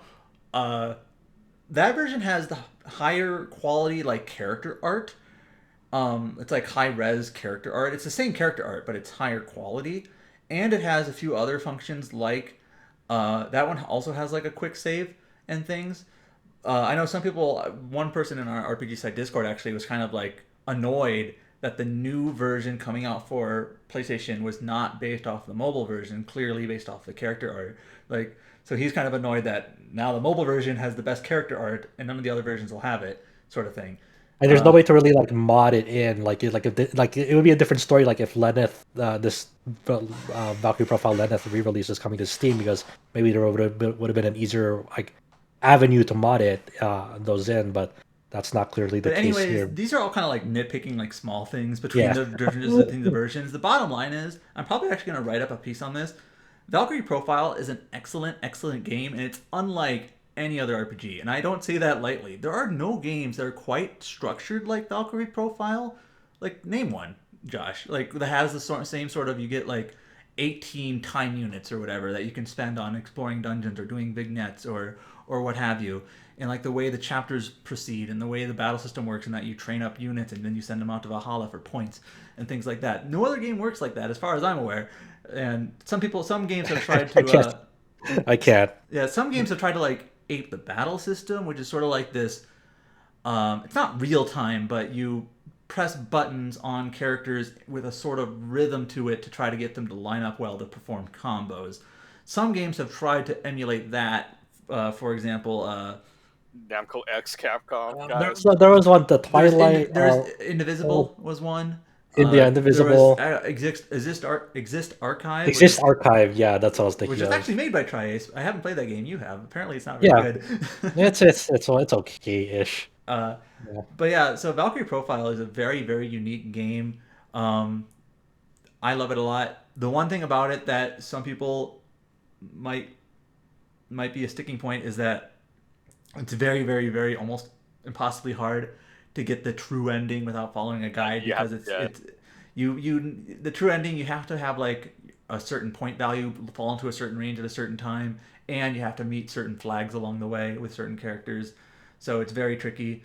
I think you can normally do most of the step right, except for the last couple steps. The last couple steps is kind of like totally out there. Well, the thing is, it's actually kind of very interesting to me is that I won't get into the weeds, but in the game, you are basically subservient to Odin, and if you are just a good little Valkyrie and just a pure servant to Odin, you cannot get the best ending. But however, if you disobey him too much, then Freya will get really mad and you get the bad ending. So in order to get the best ending, you're gonna have to like disobey him enough, but not too much. Where you're like, and yeah, there's literally like a point value. I forget what it's called. It's got a weird name. The point value. It's like purification or something like that. Do you remember, Chow? I remember what it is, but every time like you finish a chapter, they evaluate what you did. Yeah, I remember from the original. It's like the phrases "weird purification," like available or something like that. Yeah. When I played the game as a kid, I always fucked up with this part because they always like you didn't. It's like you didn't do this, you didn't do this. Like what the hell did I didn't do? I beat the missions. Like no, you're not supposed to take the loot at the end. You're supposed to give it to Odin. It's like oh, it's like I'm supposed to give up my characters. Practically speaking, though, you should take all the loot. Just literally take all of it. Fuck Odin. But it's a really interesting game. That's like the one thing about it that I think is still interesting. It just kind of as a practical game, it gets a little bit odd. But anyways, it's coming to PlayStation platforms, not Steam. I wish it was coming to Steam. Now, Valkyrie Elysium. So yes, that's the other thing. That's kind of funny. Yeah. Put that aside. I think the new showing was better than the original, than the announcement for sure. It still looks like maybe a little bit kind of janky to me. The combat. It's an. I think of it like it's almost like a smooth running Drakengard 3. Wow. I've seen people compare it to Dark Souls. I've seen people. I don't know. It looks way faster than that. Yeah, I don't think it's. I don't know if there's any sort of like stamina at all, but yeah. So Valkyrie Elysium. I've seen people ask. I've never played a Valkyrie game. Do I need to play Valkyrie Profile before Valkyrie Elysium? And the answer is, I don't think so. It looks like probably not. It looks like it's just a spin-off, which is why it's got a different title. In the numbered Valkyrie Profile series, of which there's only 2. There are 3 Valkyries: Lenneth, Silmeria, and Hrist, and they all have very distinct designs. There are 2 Valkyries shown in the new game. Neither of them are named.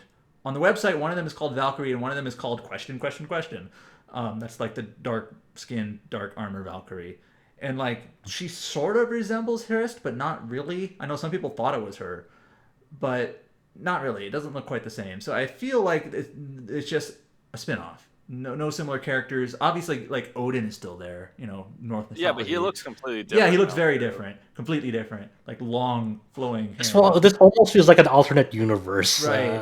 I see it as a reimagining. That's so it doesn't seem like it's the type of game where you have to play Valkyrie Profile at all. But yeah, you do see like RPG. A little bit. There are Einherjar. They actually pronounce Einherjar. I always pronounce it Einherjar because that's how they pronounce it in Valkyrie Profile. But I think in the trailer they pronounce it like Einherjar. Like I don't know. I don't know. I just try to remember in Norse Val name that or I Norse hurry words. on. I always just pronounce it as Einherjar, and that's it. Yeah. No matter what anyone tells me, it's like don't stop, Come to no. me, my noble Einherjar is like a And very then someone's gonna say Einherjar. It's like, yeah. yes, you got it. Einherjar. Yeah, But nailed I it. heard anyways, if you're not familiar, Einherjar are basically soldiers who have died. They have now become souls, and they now fight alongside the Valkyrie's side. And so they seem to exist in there. They do exist in Elysium. They showed a few of them. There's like an archer lady. There's like a big sword guy. They have names. I don't remember them off the top of my head. Um, and in the original Valkyrie Profile, the Einherjar stories are really cool and really great. Very tragic. It's like a theater of tragedy because they all die. Argrim's one of my favorite like story arcs. I Yeah, just he's, it's he's just practically kind a of main so character. sad that they didn't continue it. Like, oh my But god. yeah, so they exist in some form. They seem to fight alongside you in some way. We don't really know the details, but they're there.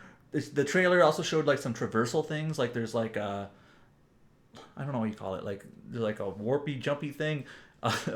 So there's It some is. Yep. yeah. So it seems like you're gonna have like explorable 3D. It's an action RPG zone, so that's pretty different from previous games, which are more turn-based. Um, and otherwise, yeah, it seems to have other elements of Norse mythology. They talked about one of the four treasures, Gungnir, which is a spear, and things like that. It showed Fenrir, who is like a god wolf thing. Um, I think in some versions of the mythology, Fenrir is actually like the son of Loki. Is that right? Yeah. So The son. There is the what's it? He also has a daughter, which is Hela. yeah, I needed to brush up on my Norse mythology. And he also I don't know. The Midgard serpent is also Hmm. who gives the Midgard serpent? Does anyone know? I don't know. I don't remember. Yeah. Oh, rip. I'm just gonna say, none of the Valkyrie Profile games we actually have to fight the Midgard serpent. Yeah, and then you get in Norse mythology. There's like Muspelheim and Jotunheim and all these other Right. heims and worlds. Anyways, Valkyrie Profile kind of has its own little version of it, and obviously some elements are here. I'm interested in this game. I'm kind of like gonna go into it with subdued expectations. I'm kind of expecting it to be like a Yeah. B game, like not high budget. Some of the character models and animations seem a little bit stiff to me, but I'm it just doesn't. cautious about it. I'm not cautiously optimistic. I'm like cautious Yeah, about exactly. it. Like I'm interested just because. What was the last Valkyrie game? The DS game? I guess we got the mobile port of the original, but it's been like more than a Yeah. decade, so I'm curious for sure. Um, I'm kind of a little bit more excited for it now. Like the first showing was it's kind of terrible, but the second showing when they add the UI, it kind of makes a whole lot of difference. yeah, it's You know, better. I was just gonna say, with 3 months, they make all these improvements, and there's still plenty of time left. Maybe there is some hope for this I game. wonder if like the downstairs is like a really old build of the game and like there's a more polished later build of the game. Well, I don't know. I mean, I'm just glad it's a better showing. It's not like enough to make me go, oh yeah, Valkyrie's back. But I'm interested. Like I was already gonna play it when they first showed it off, just because Yeah. I'm curious about it. But this one at least makes me go, well, it doesn't look like a terrible time entirely. Like unlike the first showing, it's like I don't know, I really don't know. This one's like okay, maybe. I just hope if anything, I just hope if they're gonna do it. I have to imagine they're doing Anheria stories, and I hope, if nothing else, those stories are interesting and good. I Hopefully. hope they're not like two. Two Yeah, had like that's. very bad implementation. I think Valkyrie Profile 2 is still a great game. Some people think it's better than the original, which like I like the combat if you more. talk pure combat, it probably is, to be honest, with like Yeah. the rune system and the breaking and whatnot.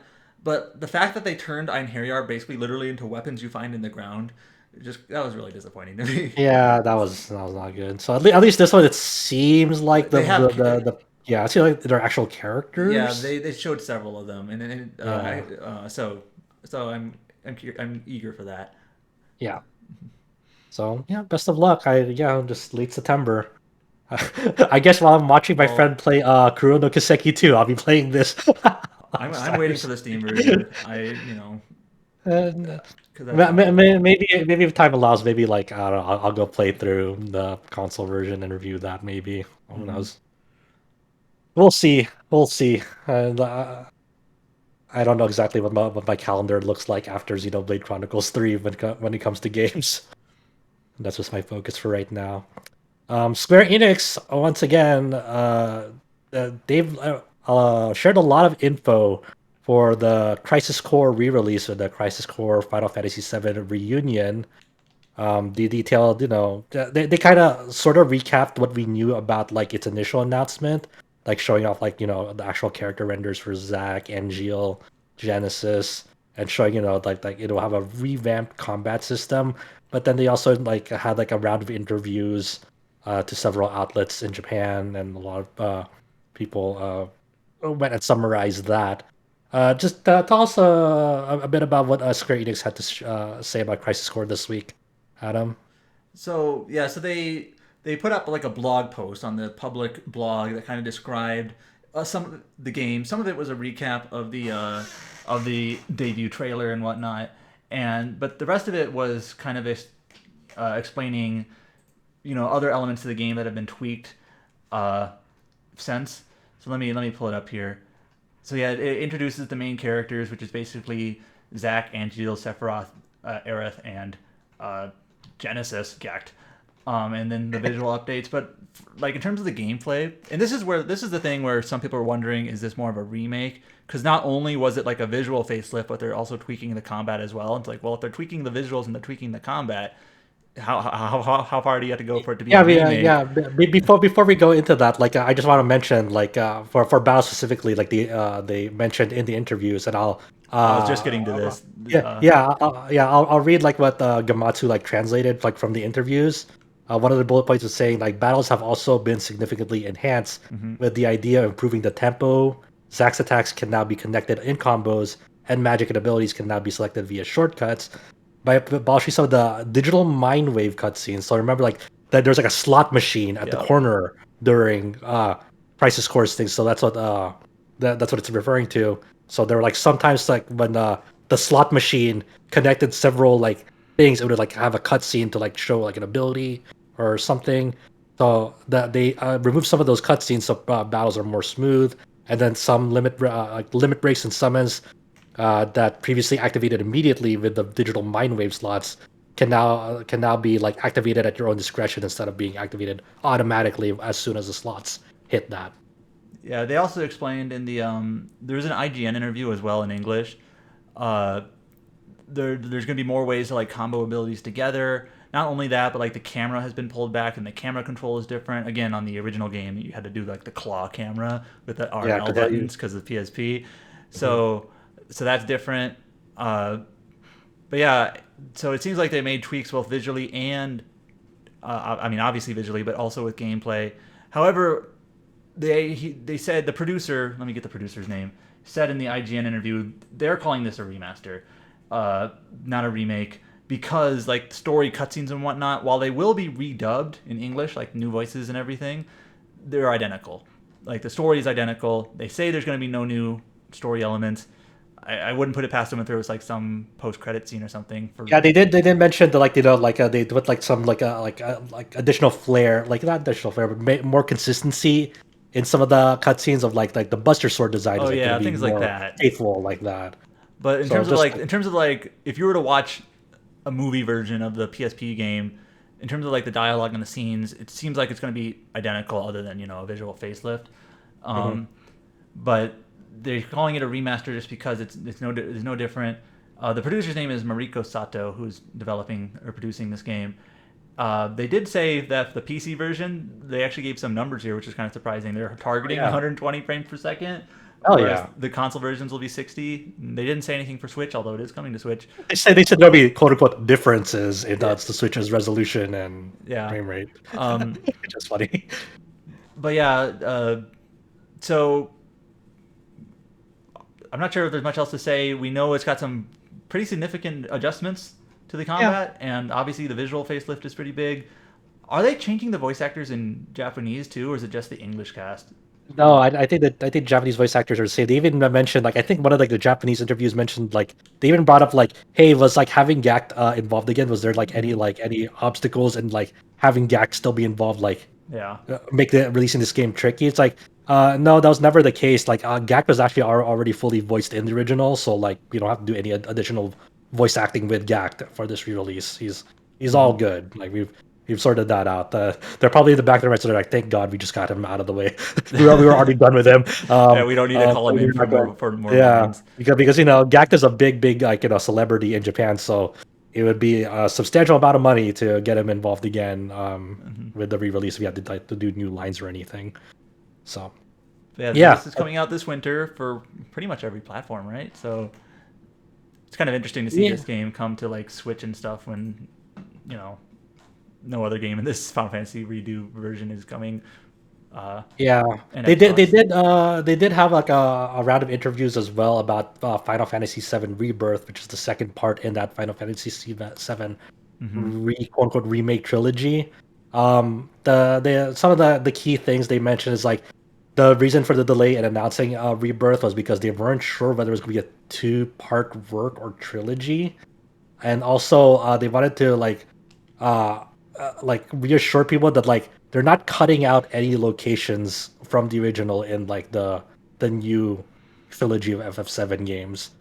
Like there might be like some reorganization, but they specifically mentioned that they're not cutting out any location from the original in them, which is interesting.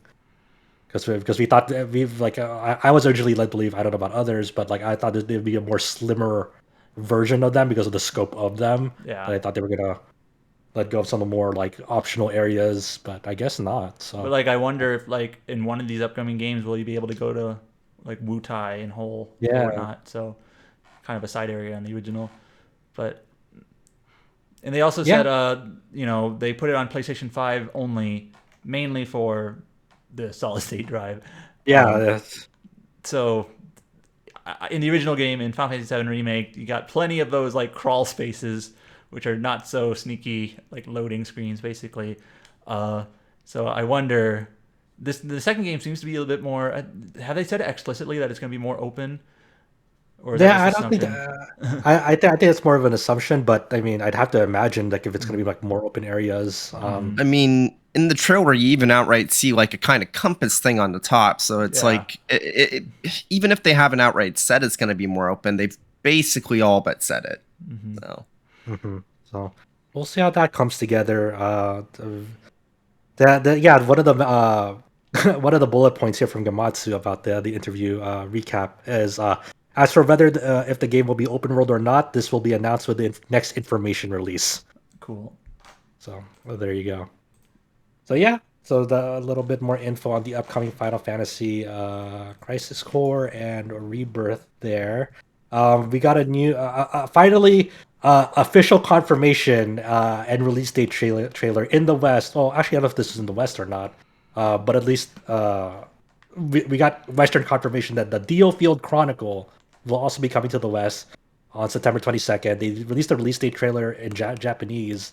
I don't know if that was. Let me explain. This is sort of awkward. Yeah. I've actually been kind of like confused about this. It's not like a big deal. I'm kind of wondering just why.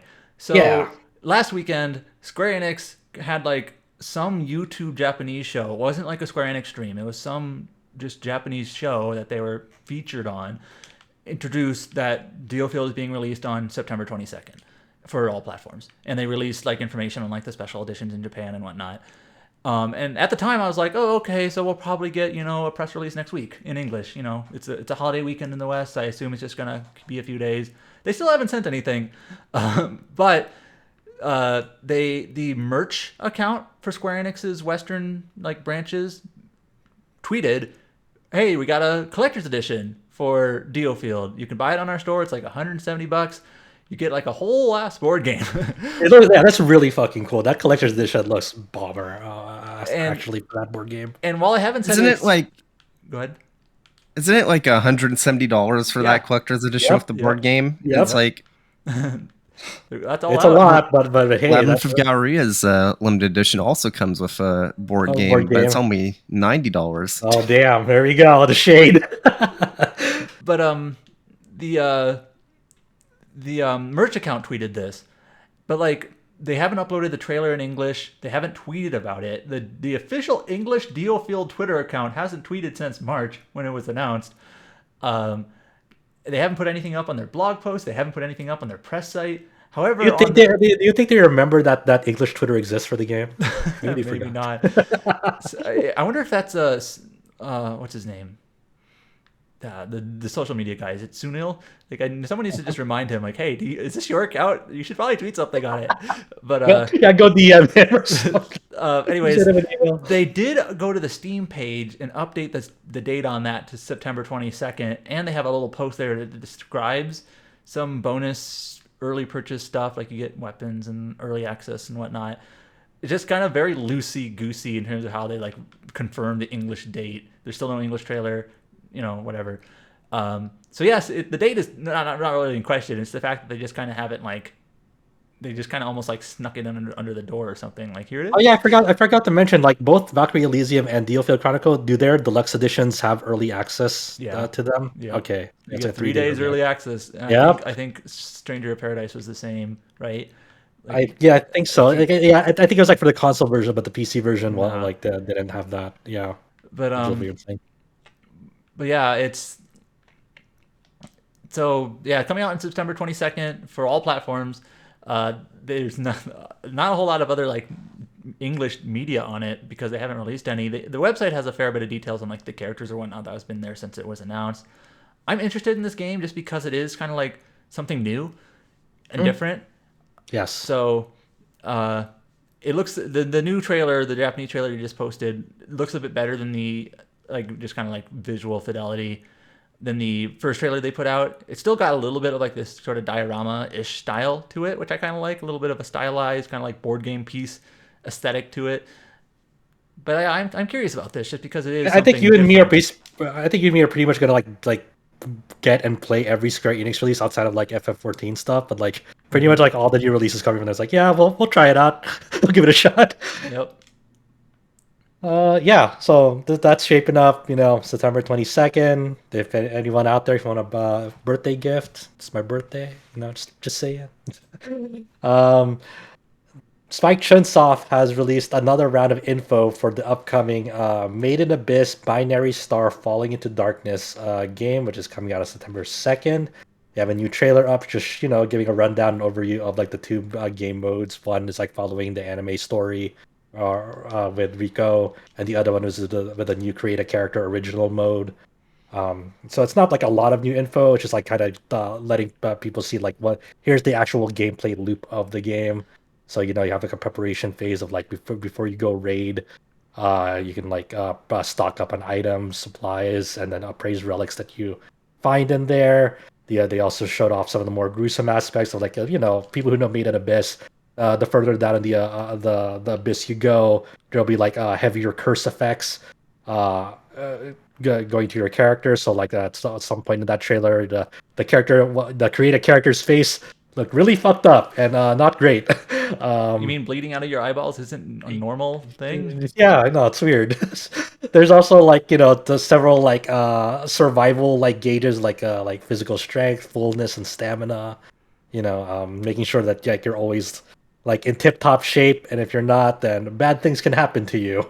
One thing I found kind of funny about this trailer is that they show like just the smallest. They show a lot of things in the trailer, but they only show like the smallest snippet of combat right at the end. Like, here's how the actual battles work, and then they like just cut away from that immediately. Like, so we don't see a whole lot of combat, just like a tiny snippet of it.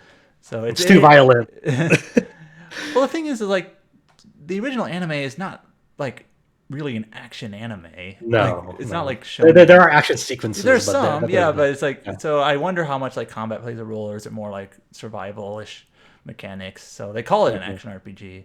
So, but we'll see. So yeah. No, the second season of the anime premiered a few days ago. It was really good. I can't wait to see more of it with new episodes. So yeah, this is coming just right in time as the anime has come back for streaming and all of that. Releasing in September, right? Yep. September 2nd, I believe. Yeah, and the anime will still be going on. I think it's like a 12 or 13 episodes, I think. Yeah. So good timing. Unlike when the Kill la Kill fighting game came out like 5 or 6 years after the show aired or something like that. It's like I don't know, this is the best time. Okay. Then we also have news of Koromon coming to the Nintendo Switch on July 21st. The Steam version came out earlier this year. This is kind of Which one is this? Is this the Pokemon like game, right? Yeah, it's Pokemon basically. I don't remember like what's this It, one's gimmick, but yeah, but it's not like the MMO. It's no, just it's like a not. it's just okay, just making sure. So yeah, people who are looking forward to that, it's only going to be just a few more weeks. Um, so we have Koromon. Then now we also have Square Enix again. Square Enix and Luminous Productions have delayed Forspoken again back to January 24, 2023. And that is missing its delayed date of October 11th. So this game, when it was initially announced, it was initially launching on May 24th, but then they pushed it back to October 11 in March. And now we got news that this is really really weirdly worded from Square Enix and Luminous Productions, because it Forspoken is being delayed, quote, as a result of ongoing discussions with key partners. We have made the strategic decision to move the launch date of Forspoken back to January 24th, 2023. End quote. So it's not like technical issues. It's more like they have like a discussion with partners. Is that what you're saying?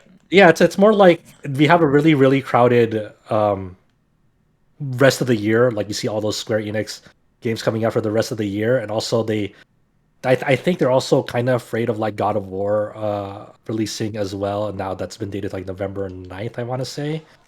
So like it's kind of a I think Forspoken is sort of being treated as like a pseudo PlayStation 5, platform game, yeah even if it's blockbuster. not. So they probably just didn't want God of War and Forspoken releasing within weeks of each other. Yeah, I think they should have done something like that with the Final Fantasy VII remake. I mean, considering it was released at the same time as Cyberpunk. yeah, that was near that too. You're right. So they really want this to be a hit, and like I think a lot of people think that like, hey, if Forspoken doesn't do well, this could be the last time we see Limited Productions. So The thing is, I can't see the game doing well. It's just I don't know. I'm not really hyped from looking at the trailer, and it's just like a whole new IP. It's like it's like big it's establishment, you well, know. I think Alex, our boss, like put it well. Like it never hasn't really escaped that feel of it being like a tech demo. And it also doesn't help that the last time we saw this game was at GDC for a tech demo, like showing off AMD Fidelity FX, super resolution, Microsoft Direct Storage. Like that's the last time we saw anything about this game before this delay. So just like, okay. I So believe that anything that uses the crystal tools or the luminous engine is cursed. it also doesn't help that like the price point of this game, more and more AAA games are moving to that $70 price point. But a lot of PC users, when they see the $70 price point on Steam, they're like, I can just wait to get this on a sale. Yeah, You know, basically like what I see the Final Fantasy VII remake. All my yeah, friends like, I'm so excited to pick it up. See the price tag's like, I'll wait.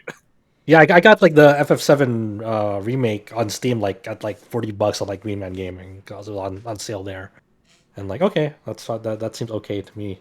But like, yeah, I don't like. Even I am like, I don't know if I'm like gonna pick this up for a full $70. I don't know. We got so much entertainment and so much backlog these days. No one really cares about picking up a game on launch day. If you just missed it, it's like, whatever. I'll just play And also, it also doesn't help that like a lot of like games like get discounts like a month after release. Yeah, Sometimes deep that too, discounts. right? So you'd be So it's like, just it hurts to be an early adopter these days, right? But these video games need to be sold on day one to make all their money back. yeah, they like this really needs to like they need to figure something out for this game before it hits on January 24th now, because I don't think it's really gotten the excitement out of the crowd as much as they wanted to. Like a lot of people are like, either one, they forgot it existed, or two, they're like, okay, sure. Oh, Like it's that new. I haven't really seen a lot of like genuine excitement about this game. Like here and there for sure, but not like I see none of my widespread. friends talk about it at all. They just know it existed. That's it. So Alex actually posted a piece a couple months ago now, Yeah. where he was basically saying pretty much what we're saying now. He just kind of wrote up an Yeah, editorial like, this is not sending, or this is not sold, like, or how am I putting it? I'm not sold on this. And we actually did get some like pushback on that. People were like, actually, this game looks amazing. So like, they exist, but yeah. I mean, but is there enough of those people like that that are okay. willing to say To be like Like, is there enough of people saying like, yes, this looks amazing, and are willing to like drop down to $70 on launch day for that and like back it up? So this is Like, this who is a knows? little bit blunt, but this is something that was kind of curious at the time. A lot of the people who were saying like this game looks amazing, they all had in their username something about Kenna Bridge of Spirits, which at the time was like a PlayStation exclusive. So it felt like it was some sort of like PlayStation cabal, just like they think this Join game, op. they just think this game is amazing because it's a PlayStation console exclusive or something. Like so it was very Okay. awkward. Just like everyone who kind of like argued against Instead- that was like a Kenneth stan, and it's just like, are you just saying this about Forspoken because it's a PlayStation game or what? It was very awkward actually. Oh, Honestly, considering some of the news coming out of the God of War development team and some of the shit they've been getting from PlayStation oh yeah, fans, that's been awful. Yeah. it's like I just, ooh, like Nintendo fanboys can be pretty bad. I honestly don't think there's that many Microsoft fanboys that are like really obnoxious loud. PlayStation fanboys, holy shit. Mhm. Like holy shit. Yeah, Sony and Nintendo fans, they're vicious and savage. So yeah, that has been horrible of the people harassing developers on social media about the God of War. Like before the release date was shown, like where's the God of War Ragnarok release Sending, date? It's sending fucking awful. like dick pics. What the Ugh. fuck? Like Now my personal thought on Forspoken is that I wish they would show a little bit more combat still. We've seen yeah, bits of it, but there's so many of the trailers that we've shown so far just show like Freya like jumping around, like the traversal. And they it's like like the most you okay. got was like a brief video from IGN, like kind of running down like this is how like mixing spells together is, and it's like I think it was wasn't Game Informer, but oh Game Informer, but sorry, yeah, yeah. like and that was actually the most useful video. And it's cause I'm Yeah. curious, like, what are you actually going to be doing when you're playing this game? Obviously Like you're yeah, going to be like doing I'm some interested traversal, because but I do like the concept of it, but I don't like they really need to show more of like what like one like the combat and two like what else do you do besides the combat? Like what is the actual content of this game? What is the gameplay loop? What do like are there like side quests? Are there what does like like traveling around the world? Because right now when I look at like all the footage is shown of the world, it feels very empty and kind of like deserty. and also we don't know Uh, anything about like the premise other than she has warped away, and then there's like evil people in this new world. Like, oh, okay, yeah. so It's yeah, like they really need to work on like just you gotta tell us what this game is at some point. This will release, so you might as well tell us what it has. um, like earlier this week, the PlayStation blog did their whole another batch of like indies coming to the platform. One of the indies coming to PlayStation 5 and PlayStation 4 is Sabotage Studios' Sea of Stars. Um, we did report on Sea of Stars very previously, but they've delayed it back to next year. But they also mentioned, hey, just earlier this week that it's coming. Besides its release on Nintendo Switch and PC, it's also coming to PlayStation 5 and PlayStation 4.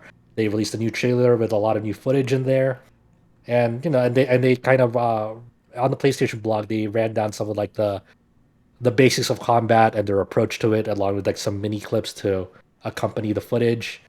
They're saying there's like no random encounters and a lot of like stuff that we knew about the game. There's timed hits, so kind of like Squall's like gunblade trigger of like you can do additional damage on each of your hits in the game, and combo moves boosting each other in combat, and being able to swap between party members without it consuming a turn. So it's not a lot of like new like news about the game. It's more about the platform announcements it's coming to. So yeah, it's still coming next year. No release date on it yet. Aside from that, which is fine. Take your time on it. Yeah. Biomutant is also getting modern generation releases. So it's coming to PlayStation 5 and Xbox Series X and S on September 6th. These will be released at 39.99 USD and then pounds. Uh, I think that yeah, uh, there are some enhancements with this release coming to PlayStation 5 and Xbox Series X and S. They have three graphical modes. One that'll target a 4K resolution, one that'll target a 60 frames per second frame rate. Um, for Xbox Series S, it'll support up to 1440p when it comes to targeting resolution. Um, and people who've have the last generation releases of Biomutant, so PlayStation 4 or Xbox One release or version of them, they can upgrade to these releases for free.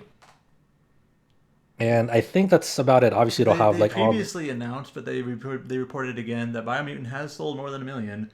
Yeah, So they it's been did. pretty successful. I know the reviews were kind of mixed, including ours, but It did get like a lot of like updates throughout. yeah. I don't know if it's like fix the core issues, but I know like there are some people that like were annoyed with like the narrator voices that they allowed you to like, I they did remember something George with that. talking about that for sure. Yeah. So that'll be coming to people who've been wanting to play that on their modern generation devices. Another sales update: Monster Hunter Rise Sunbreak shipments and digital sales top 2 million, and then the overall sales of Monster Hunter Rise have topped 10 million. That's quite a bit for the Rise release here. James, is that good? Is that good for Capcom? Is 10 million for Rise and 2 million for Sunbreak good on its like first weekend?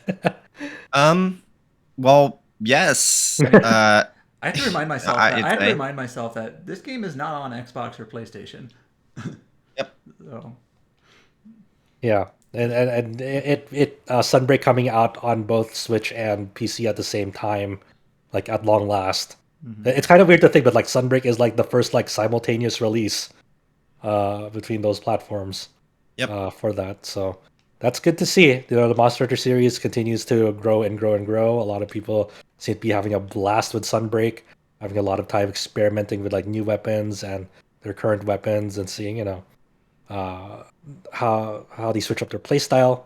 So yeah, this is I'm very curious to see what they're gonna do next. I imagine they're gonna make like some sort of like successor to World, with like a World 2 or something like that. So I'm whatever the Monster Hunter team has up cooking, I'm looking forward to it. Of course, we still have the free title updates coming to Sunbreak in the coming months too. So Monster Hunter good. Galaxy. That's right. Good on them. Good on them. That's those are good strong initial sales for Sunbreak.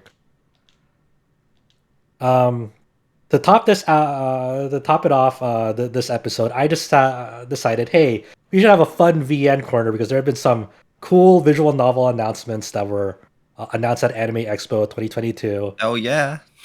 So I figured let's highlight some of them um, here. Of course, I've talked about this previously. I've written a feature piece on this, but oddly enough, at the end of the Fate Grand Order panel at Anime Expo 22 that they did live stream, they announced that yes, there will be an official Western release for Witch on the Holy Night from the Type Moon, coming to PlayStation 4 and Switch, coming west on December 8th. That is day and date with the Japanese release. And if people remember, a few months back, there was like a big, like, holy shit moment in that community of like, when they, Adam, you initially saw this at the PR Times website, when Yeah, they, so the Japanese press release for this, so it yeah, was announced in Japan, and there's obviously a Japanese language press release, and in the press release they're like supported languages, and this was in Japanese, and it's like Japanese, Chinese, English. It's like wait, English, what? yeah. And then you so, told me, I was like, that is that a typo? They're fucking with me. That's a typo right so there. basically, the Japanese press release was saying what languages it supported, and English was Yeah, on there. So even though it yeah. didn't get like an English press release, the Japanese one said it supported English. So yeah, now we got the official English, like actual Western confirmation. So Yeah, it's not just yeah, going to that's be. really cool. So it's not just like English on the Japanese version. It's actually getting an English version. Yes, So this will be. We don't know if it's a digital only release. They haven't confirmed yet or denied if there's going to be a physical release, so we have no idea on that. It is coming just for 39.99, so it's not a full 60 on that, which is pretty cool.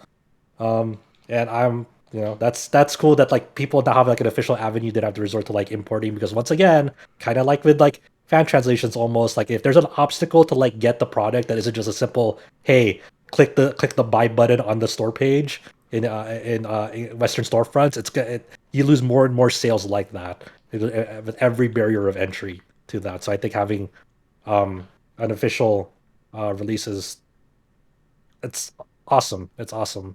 So the Aniplex will be publishing that. Also on the Spike Chunsoft panel, they previously announced that Chaos Head Noah was coming to the West for Switch. They announced that it's also coming to PC on October 7th. That is Oh yeah. that is part of the Science Adventure series of stuff like Steins Gate and Chaos Child. They also mentioned that they also showed some footage of Chaos Child on Switch, and it is very interesting. Colin was mentioning this, but there's a certain mechanic in Chaos Child where it's like a mapping trigger mechanic that was not like the map itself was like supposedly not translated in its like previous Western release, like on the Steam version, but on the Switch release for that, it is translated. So I don't. It's I can't imagine this will be coming like retroactively to the Switch version because I think or the PC version because the PC version of Chaos Shot is like under a different publisher. Publisher, I want to say, is No, it? it's not. Okay. You got it mixed up. Okay. So the way that Chaos Child worked is that the PS4 and Vita version was localized by P-Cube. Okay, that's it. And the initial, so the map thing, it's a long fucking story, but long story short, P-Cube themselves weren't behind the localization of Chaos Child. Ever since, I want to say, Steins Gate Zero, technically the localizations for the Science Adventure series have been sort of in-house, as in the Japanese side got to choose directly who was translating what. So and then there was like this weird sort of like policy where once a game had been localized, changes could not be made to the localized release. Okay. So when P-Cube got the stuff back for Chaos Child to publish it, they mentioned, hey, we need this map translated because there's one route in Chaos Child and you need to do all the other routes to see the true ending that has you basically go to this map that's kind of in the background of pretty much every other route in this one room and use it along with these clues to try and map out and figure out, okay, what's going on. It's only in one route, but it's really important. And if you don't know Japanese, it's basically impossible to do it without looking up a guide. And this is an officially localized game that's had physical releases on PlayStation 4 and Vita. Yeah, that's brutal. Oof. Yeah. But they were okay with that? It's like... Yeah, and like, so the PC and, the PC version was released by Spike Chunsoft as pretty much every other Science Adventure release since Steins Gate Zero has been. Did I'm sorry, did the PC release of Chaos Child have that translated map, or was it like added through fan fixes? It was added through fan fixes. Okay. Yeah, because Spike Chunsoft wanted to fix it, but they weren't able to. But yeah, that's all I wanted to say. Okay, yeah. Thank you for the correction. That is a very warped scenario there. Yeah. Thankfully, they got it sorted out with the Switch release for Chaos Child incoming. So yeah, and then Chaos Head Noah once again PC via Steam on October 7th. So science adventure fans gathering to Steam with their Steam decks. And they all, as the final announcement in Spike Chunsoft, they announced that Anonymous Code, which is the latest installment to the Science Adventure series, coming to Japan fairly soon, like in a few months. That'll be coming west in 2023 for PS4, Switch, and PC, which is that's really really awesome to see because like just a few years back, like even a decade ago, it's like unfathomable to think that like the Science Adventure series getting officially localized is kind of a dream, and now here we are, like just everything's coming over. I still can't believe that Anonymous Code's finally fucking released. Yeah. Real. It's like I feel like I've been hearing about that game for like 7-8 years, some shit like that. It's like ridiculous. Even I have never played the game in the series. I remember hearing about that like 5 years ago, and I thought it was already out. Yeah, same. Yeah, here. no. But yeah, that thing has been like on and off in development hell, so hopefully it's awesome. It looks really really cool. It has like a very distinct look to it. I think the one really interesting thing about the Anonymous Code announcement is that, so you know him, Josh, but you know Andrew Hodgson, Yeah. reading Steiner, right? So Yeah. he did the original fan translation for Steins Gate and was brought over for the official release of Steins Gate on console and then PC. So the official localization is based off the fan trans. Well, I think he might have relocalized most of it, but it's based off his work. For a long time, he wanted to continue working on the series. He wasn't able to do it with Steins Gate Zero or Chaos Child because of, again, that internal policy from, I think it was a Katakawa thing. And I can't say too much, but I do know that there were other games that he was very close to being able to localize before Katakawa basically pulled the rug out from under everyone involved. It's really fascinating that so this is officially being localized and published by Spike Chunsoft. Andrew is now a P-Cube employee, but before that, he got brought on the contract. He is the one that's doing the localization for Anonymous Code. That is quite the situation. Yeah. Huh. I wonder how that even works. That's like that contract must be so weirdly worded.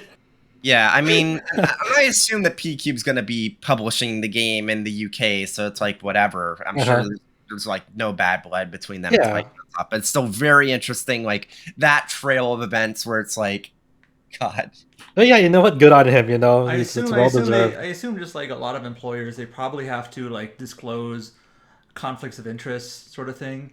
Yeah. And as long as he's disclosed this, that he is translating it and whatnot, and you know, as long as they're okay with it, you know, so Just making sure there's like no obstacles and like no like weird hidden stipulations of. Yeah. So it's just it's just very cool because it's like I know that he's been a very, very big fan of the series for a long time. He's a very accomplished translator. Like, yeah, it's great to see him. Like it's great to see this game finally releasing, and it's also great to see that he's getting another chance to do translation work for the series. I'm sure it'll be great, and I'm very excited to see how the final product is. I doubt it'll live up to all of the hype, considering how long the wait has been, but I hope it does. I mean, I don't have like super high expectations for it. I just want like a fun science adventure story. Yeah. So I mean, I'm not expecting it to be like the second coming of Christ or something, but yeah, I mean, we already got Chaos Child, and nobody really expected another like science adventure game to hit as hard as Steins Gate. But it would be nice if we get something that's. I like Steins Gate Zero more than most people. I feel like I'd be fine if it was as good as Steins Gate Zero, with maybe just a little bit less plot holes. That'd be nice. Obviously, the real final boss here is when's Occultic 9 coming to the West. Still has to finish the the patch for all the versions of Occultic 9 that have already released. Wait, there's been multiple versions? I thought there was like just the one release, the PS4 release, and I think it came to Switch. I don't know. I don't remember. It was also on Vita. Oh, okay. Make that work. Yeah, I don't think like I know that Sony is no longer accepting Vita patches, unsurprisingly, because I like a buddy of mine just kind of like pinged me on Twitter a few months ago saying, "Oh yeah, did you know that Labyrinth of Galleria got a patch on PS4 and Switch to make that post-game dungeon much easier?" It's like, huh? And then I like read the press release on Nippon Ichi's site, and they said, "Yeah, we would have released this on Vita, but Sony just wouldn't let us send out a patch." So it's like, oh, well, that's how it goes. Which, frankly, I'm surprised they outright said that, but I mean, good for them. But the Occultic 9, like you mentioned patches, like it's like content patches, like it's getting like updated, like new like story, or is it just like fixes? Yes, the original Occultic 9 visual novel released incomplete. Okay, huh? Like specifically incomplete, and they were going to originally. The anime was going to showcase the full breadth of the story that the visual novel was supposed to have. But I think that they scrapped that because they didn't want to have that content be in the anime before the visual novel. So weird. It's fucked up. That's so weird. I don't understand, but okay. as you can very clearly like parse, listeners, science adventure has been a bit of a clusterfuck the last like 7-8 years. Let's not even get into the fact that for a period of time, the series in the West was considered different from the series in Japan, because it was like I forget the name of the like different series that they were calling it. It wasn't science adventure. It was something like, for a period of time, the science adventure games were fictional works in the world that was actually supposed to be the real life version of that universe, which Anonymous Code was going to be part of. And I think they've entirely scrapped that because they realized that no, that's just absolutely fucking dumb. I don't know. You definitely said a lot of words in the last 30 seconds, and I'm just like, yeah, definitely. What he Chiyomaro said. must be What he said. stopped. Chiyomaro must be stopped. Alrighty, that'll bring a close to this jam-packed, action-packed Tetracast. Thanks everyone for joining me. Yeah, you can find us over at rpgsite.net. You can find us on Twitter at rpgsite. You can follow our Facebook at facebook.com/rpgsite.net. On YouTube through youtube.com/rpgsite.net. You can find us on your favorite the podcast app. You can join us on Discord with the little Discord button at the top of our front page on our site. I'm probably gonna open up in the coming weeks, like not right now, but in the coming weeks, I'm thinking about opening up a Xenoblade room there for people to go talk about that uh, pr- uh, right before release, and then as they're going through it, so everyone has a place to chat about that, because it's gonna be quite a long adventure for a lot of people. um, yeah. So until then, thank you for joining me. Thank you, Adam. Thank you, Chow. Thank you, James, for joining me today. And yeah, everyone have fun, stay safe, take care, and we'll see you next time. Thank you. All right, later, guys.